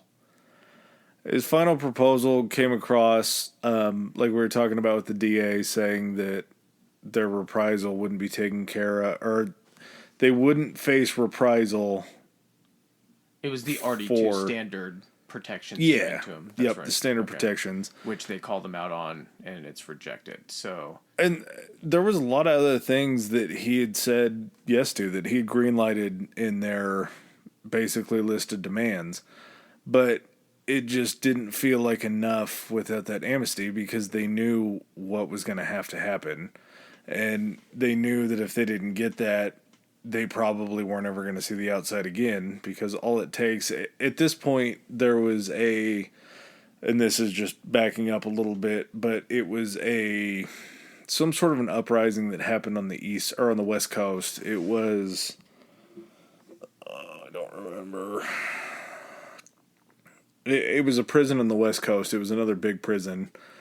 And there was an inmate that was killed by the prison staff. It's going to kill me if I don't remember. San Quentin. Oh, it wasn't San Quentin? Yeah, that's where it was. It was San Quentin. And there was somebody that was shot and killed by the guards there in an attempt to escape and flee, which is what the guards said happened. But there's a good chance that it was just reprisal from him stepping up and saying, we've had enough of this treatment, this is bullshit. So they kind of knew at that point that just because there wasn't going to be any legal reprisal, there was definitely going to be guards that were angry with what had happened. Mm-hmm. And they were going to be thrown in the hole, they were going to be beaten, they were going to be abused worse than they were before.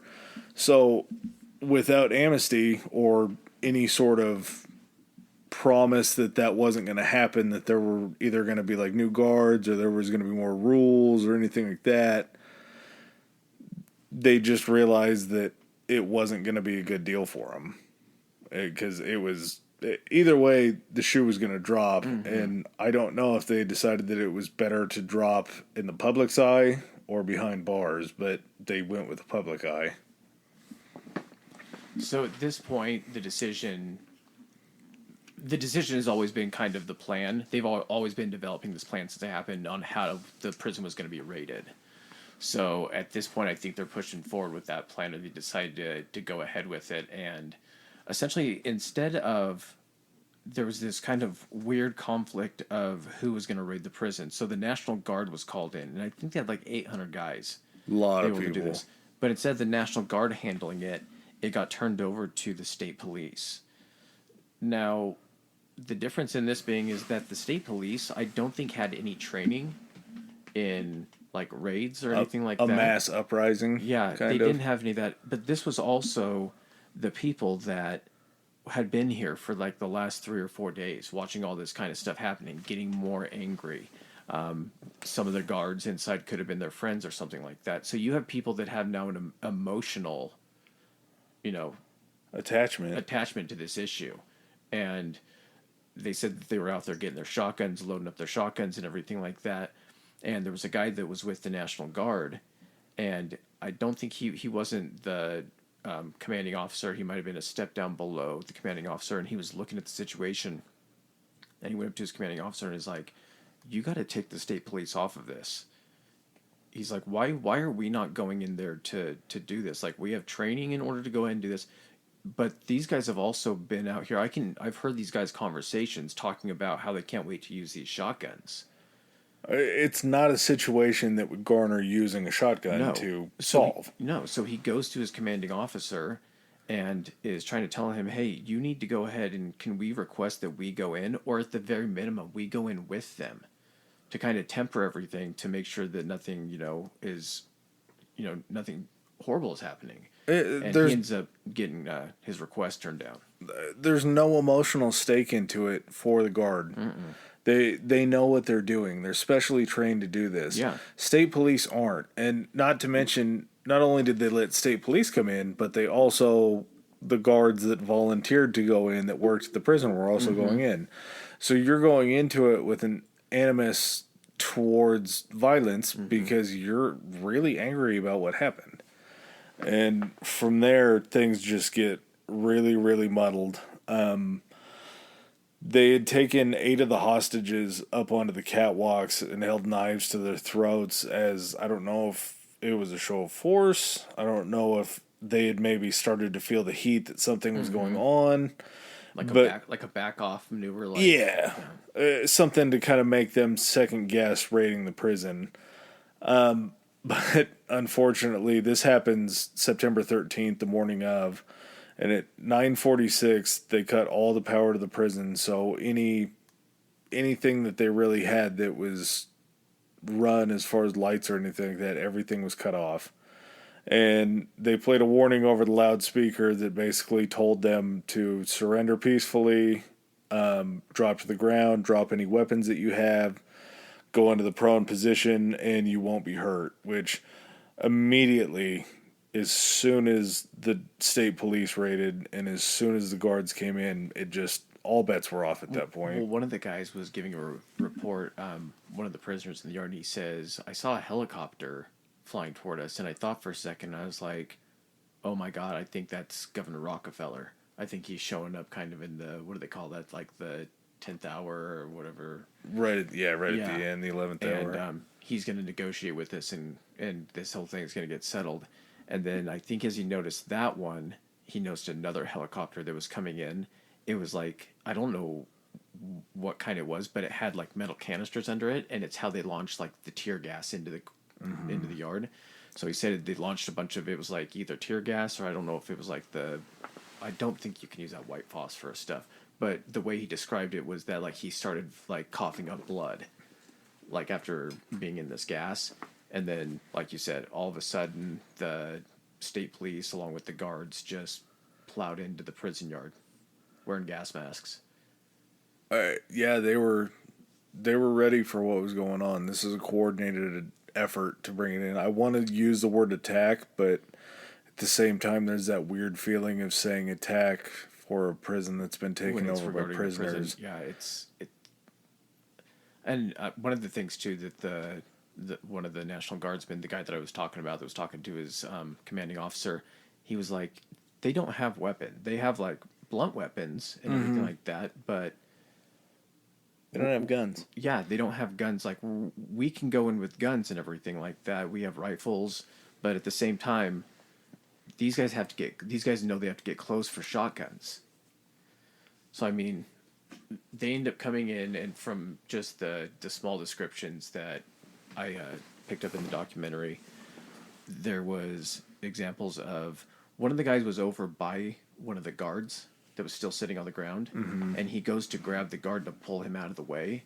And they said it was either state policeman or a guard comes through the smoke and just pulls up and fires a shotgun blast at him. He said he falls down. He's got like 3 holes in his side. He looks over. The guard, one of the hostages, is face down with blood pooling out underneath him. The guys run up on him, flip him over. He's trying to tell them he's a guard. He's a guard. Instead of helping him, they just look at him and move on. Another one said he saw a guy, like an older prisoner, end up getting like kicked to the ground by a guard, and then literally the guard just stood over him and executed him, or the state police officer. Yeah, and a lot of this stuff didn't like come to light until long after this had happened. It wasn't a good faith mission. This wasn't to try to save the hostages. It was revenge. Yeah, it was all these days of pent up anger for having to be there and just what had happened before that. And they said in the first 15 minutes, there were 38 people that were shot to death and over 80 wounded. In the first 15 minutes, it ended up being 10% of the people in the guard were hit by bullets. In the yard. Is that what I said? You said guard. Oh, okay. In the yard were hit by bullets. So 10%, I mean, I think we said about half of them were there, so that was 1,100 people. 10% of 1,100 people is 110 people that were shot in the first 15 minutes. There was no peaceful resolution that was going to happen. There was no drop to the ground and you'll be okay. Like, this was a full-on attack, and at this point, I have convinced myself to use the word attack because it wasn't. I think you can consider an attack because, not just prisoners died. Who else did the state police and the guard end up killing? Well, yeah, that was it. A fourth of the hostages that were in there had died. So the media had tried to spin it and say that the hostages were found with slash marks across their throat because they knew that the inmates had sharp weapons. Mm-hmm. They had ground down shears and different things like that. But in the aftermath, initially, it was the inmates that had killed them. But once they had really dug into it, they realized that these guys had bullet holes in them. So they weren't discretionary in where they were firing. They were firing for revenge and ended up hitting and taking out some of their own that they were supposed to come in and save. The whole situation could have been done in a completely different manner that would have led to less deaths, no deaths at that point, but they didn't want to. They were out for something over just taking back the prison. Well, and then what ends up happening is that after it happens, they report back to Rockefeller because he had to be the one that approved, like the military had to, or the National Guard had to have him approve the plan for them to go on with it. And he ends up getting a call from Richard Nixon after it had been resolved. And basically the gist of the conversation was making sure that none of the blowback of anything that was done poorly or wrong during this raid should see the light of day, and to make sure that it's covered up. And Rockefeller pretty much told them that, yep, it'd be taken care of. Then they had a little buddy moment where he's like, maybe one day you'll take my job. He's like, not until your second term is over, sir. Ha ha. Yeah, looking back at our Nixon episode, he was embroiled, I think, right around this time, and he was probably drunk as shit when he had this conversation. Probably. Wasn't Rockefeller, who was after Nixon? Kennedy. No. Wasn't it? That was before. Who was the one, remember? Oh, Ford. He pardoned Nixon. That's what. Yes, that's right. Wasn't Rockefeller Gerald Ford's vice president? Ooh. That's a new twist. I didn't think about that. I think Gerald Ford. But Ford was a Democrat, wasn't he? No. Nelson Rockefeller, VP. No shit. Okay. Yeah, because Gerald Ford, had Gerald Ford been a Democrat, he wouldn't have pardoned Nixon. No, that's probably true. Oh, yeah, because remember, he was trying to do to salvage part of the party. He wanted to let the country move on, is what he said. So, yeah, I mean, this apparently, didn't scathe Rockefeller too much if he ended up being a vice president after this. So he turned out okay. Unfortunately for being a member of the either prison staff or some of the inmates, it didn't turn out okay. There ended up being 1,250 survivors, and I think that probably was including the hostages and then just maybe some other miscellaneous people. But there was 39 that ended up dying that day, which is a lot. And they'd found a couple inmates that had been killed during the initial taking over the prison. But for the most part, the casualties came out in that yard.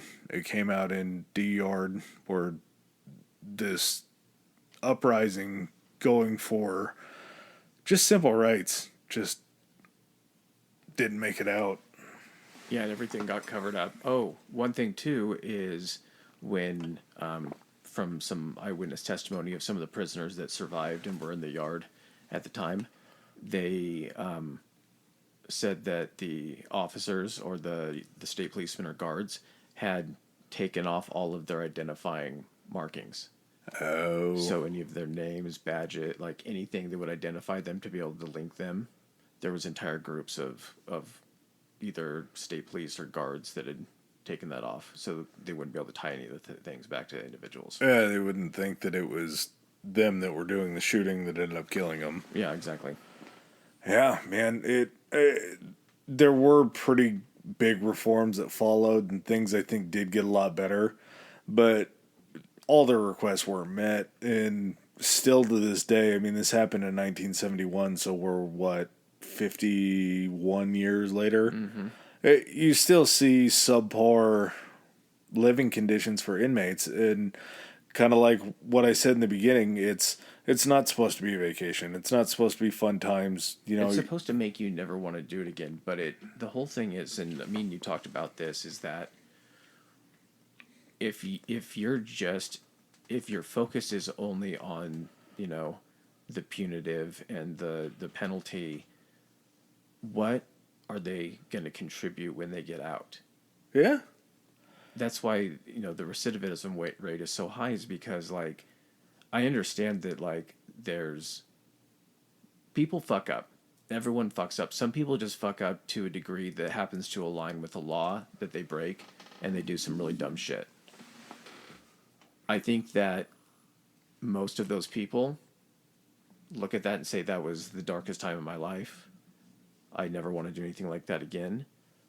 But that also need the tools to make sure that they never have to feel like that's an option again.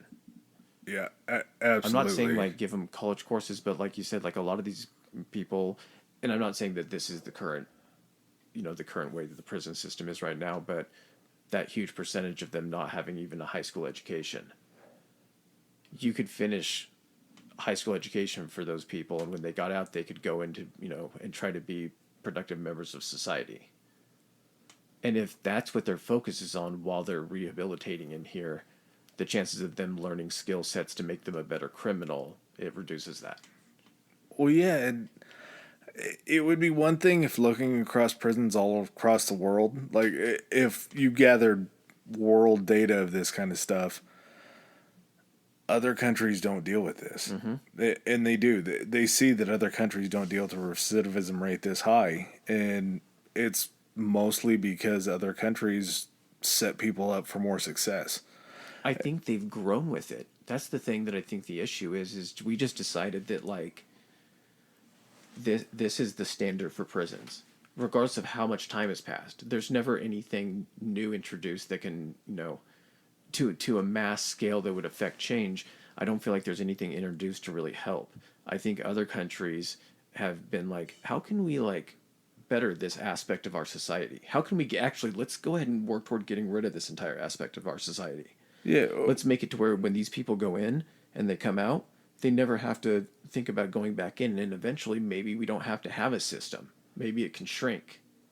Well, we'll go through and teach all these prisoners like how to balance a budget, how to have redeemable skills to go out in public, and they're not going to go out and become bankers or Wall Street you know guys. what it takes to do? I'm not saying you got to hire a fucking college professor to come in there, but what I'm saying is you could take the computers that a school is getting rid of when they upgrade computers, put them in there, and just let people take online courses that are cheap, just like even instructional videos that aren't like college courses, but you could give someone the skill set necessary to survive out in the world and not feel so desperate that they have to turn back to the shit that they did before.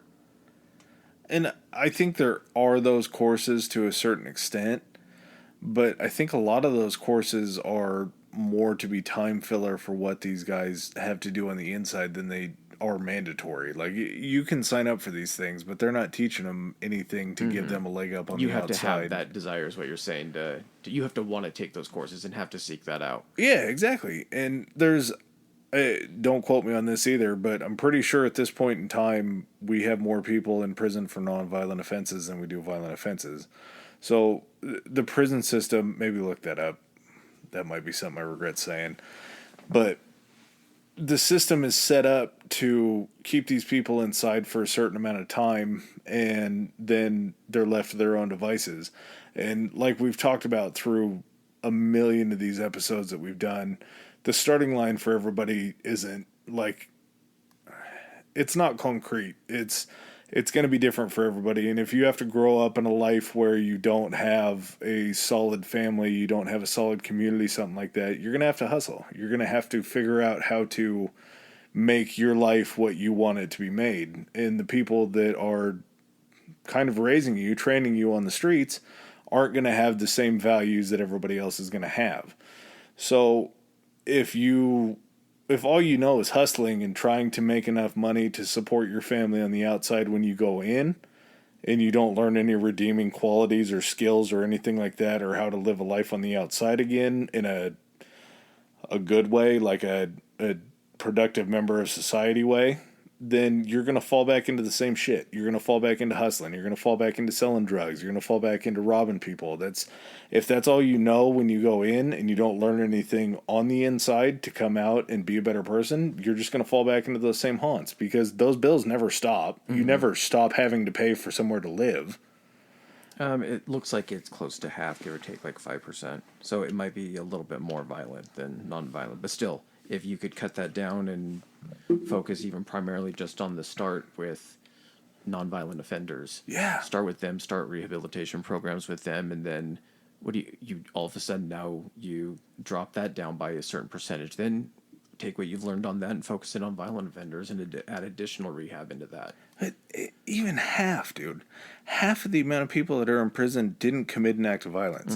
And even if it's close, if it's 40%, 45% or whatever, that's a large chunk of the population in the most prisoning country in the world. Yeah, like there should not be an entire private industry predicated on prisons. No, you shouldn't be able to say, hey, this guy has a number on him.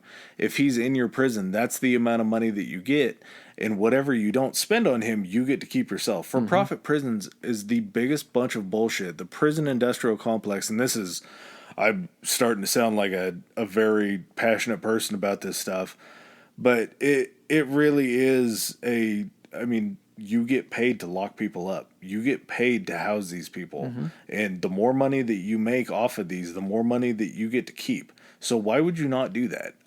I get it. It's a fucking terrible business to be in. But those people won't ever stop being in it because they keep getting that extra incentive of being paid for it.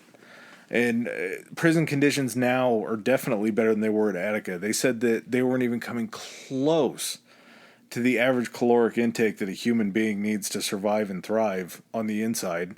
Whereas now they do it, but they do it in fucking gross ways. They're not serving normal food. They're serving shit to these people that are meeting caloric intake, but they're not even getting that basic need taken care of.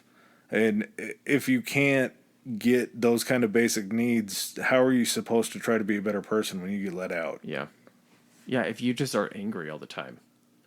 You feel just angry and you feel like you're just being wronged all the time, which, that's got to be somewhat of a feeling in there, right? And you just get angry and you feel like you just fuck society. Like, they turn, look what they did to me. Look what they're doing to me. Not to mention, you have one bad day. You have one incident where somebody crosses you the wrong way. You throw punches. You get sent to solitary confinement. And as somebody that lived alone for a long time, which probably wasn't the best thing ever, in a situation where you're being left to your own brain for 23 hours a day, 24 hours a day, not seeing anybody else, not having any other communication, that's, if you don't go insane in that situation, it's a miracle. And solitary confinement, I get the premise of it. I understand that there needs to be punishments for things that happen in jail, but solitary confinement to me seems very cruel. I'm surprised they're just like, can you imagine if there was as much research done in the field of the psychological aspects of rehabilitation that prisons could use versus like the amount of money that gets put into that kind of stuff for like marketing for like a goddamn like fucking beer. Like the amount of research for like what colors are appealing and all this kind of stuff. Like if even some of that like was just put in, not by beer companies obviously, but if just the research was done, I really think into like the mental aspect and how you can mentally, because that's the whole thing. Mentally it's not healthy. I get that it's supposed to be almost like a physical punishment as well because you're trapped somewhere, but like you can still have that aspect, but then try to find out what the root cause. That's what therapy is. It's finding out the root cause of why you did something or why you feel a certain way. Like if you can find out the root cause, maybe you can help these people a little bit more. But instead you go the opposite direction. Shouldn't that be a point of pride in a country? Like other countries that they don't have this huge enterprise for prisons. That seems like, I look at other countries and I'm like, fuck, good for you. Yeah. Like, how do we not have that desire to do that? Like, if anything, we're just like, guess what? We're building another prison. This one's going to be super fucking cool. Yeah, instead of spending money on the people that are already in prison to try to make them a better person and an asset to society. And I get that people are like, yay, more jobs. We're going to be able to get jobs at this prison, which is awesome for that community. But at what point does someone go, why are we still fucking having to build prisons? For real, yeah. And it's how are we not clearing out room at the other prisons by getting these people back to being productive members of society that these new people can't fill their spot and again, do that, become productive, go out into the world. And to have the outreach programs to send these people back out into the world with some measure of success to where they want to pay it forward to come back in and explain to these people, I know this is the darkest point in your life. Like you said, a lot of these people are in here because of the worst moments of their lives were taken out, and this is why they're show there. Them examples of people that have followed the process and it's worked for them. Absolutely. So I have no idea what the fuck I'm talking about. This could already be implemented and just be a giant failure. I got no clue. Well, judging by the fact that we're still building prisons at the rate that we are, it's obviously it's not something that's gotten better. One of the things that I looked up, and even I was shocked by this because there was a guy that passed away recently, outside, thankfully, but this guy named Albert Woodfox spent nearly 44 years in solitary confinement. Like cumulatively, like throughout his entire sentence? Just 44 total years, and that was a long stretch, I think, together. They said that it's the longest running consecutive solitary sentence in this country's history. So 44 years of being locked down by yourself, separated from every other... You can't do that to an animal. No. Without getting neglect you wouldn't. charges. But, and I get, like I said in the beginning, I do believe that there's a lot of people that get sent to prison that aren't human. Like there's... We're not talking about we're not talking about even a standard situation of a prison. If we were just sitting here talking about a regular prison where everything was done on the up and up, yeah. you probably wouldn't have any. This is just something that was so ass backwards in the wrong that not a lot of people know. I definitely didn't. No, and it's... when you think about prison, the first thing that jumps out at you is probably murderers. Mm-hmm. The second thing that I think would jump at you is probably like people that touch kids or people that beat women, which are not good things, and that's why prison should be there. What gets so lost in the shuffle of all of these bad, violent crimes that are just crimes against humanity are the people that get caught with an ounce of drugs that are in there for 2 or 3 years for transport. Or they shoplifted, or I guess it wouldn't be shoplifting, wouldn't get you into a... If you steal because enough. they had the guys that weren't supposed to be at the max. You stole a car or something. I'm not saying that these aren't crimes. What I'm saying, though, is that a lot of these guys, like you're saying, the average was, 7 years left on their sentencing? Yeah. Which means that you also had people that were months away from being let go and could have gone back and had plans or had families to rejoin. And probably when they stormed the prison, some of these people could have been not doing anything but just trying to get out of the smoke or anything and got shot. Like, there were people on the ground that were shot. There were people that gave up and surrendered that were shot. And my guy, Big Black, that we were talking about earlier, once he did get out, he basically transformed his life into making sure that the people that were affected by this riot, that were by this uprising, the inmates, did end up getting some sort of reprisal. did you hear what they put him through after the guards? I know that it was bad. I didn't read what exactly it was. So they had him, they stripped him naked, and I'm not sure how far after this happened, if it was like, they got him to, if they were keeping prisoners in a tent or whatever it was, they got him naked. One of the things they did is they said they like strapped him to a table at one point and were like dropping putting like cigarettes out on his body. Trying to remember all of what they were doing. They made him stand up and they gave him a football and they had him tuck it underneath his neck, like his hold chin, it. yeah. And they're like, don't drop the football. And they literally just laid into him, punching him. They said they were kicking him in the fucking dick, just anything to try to get him to drop it. He said he never dropped the football. He said there were the reprisals that happened after this until some of this stuff got sorted out was horrible. What did he end up getting awarded? This is after all of this happened. This was like in the 90s that he finally went back and got awarded money by the state of New York, wasn't it? I think it was $12 million. I forgot the amount of plaintiffs that were on there. I heard 4. Was it? I thought it was a little more than that, but somewhere between $4 and $12 million. Yeah, well, I think it was $12 million, but it was split up among, I think they said that there was 100 people that signed on to it. Oh, okay. So it was definitely split between, but once Big Black got out, he wanted reparations for it. He wanted to be not rewarded because it wasn't a reward situation. He basically wanted his piece of the pie for being treated like shit for so many years. Well, then once these, some of these guys started actually getting out is when the information on this started getting out. So until, firsthand accounts and enough firsthand accounts, because the first couple guys getting out and they go to try to talk to somebody about this, they're going to be like, no, we can't believe you. You have to then get, corroborating stories together. And eventually you get enough guys out. This information didn't come out until years and years later. Yeah, and at that point, it was... I don't want to say it was worthless, but it wasn't worth a whole lot. It was...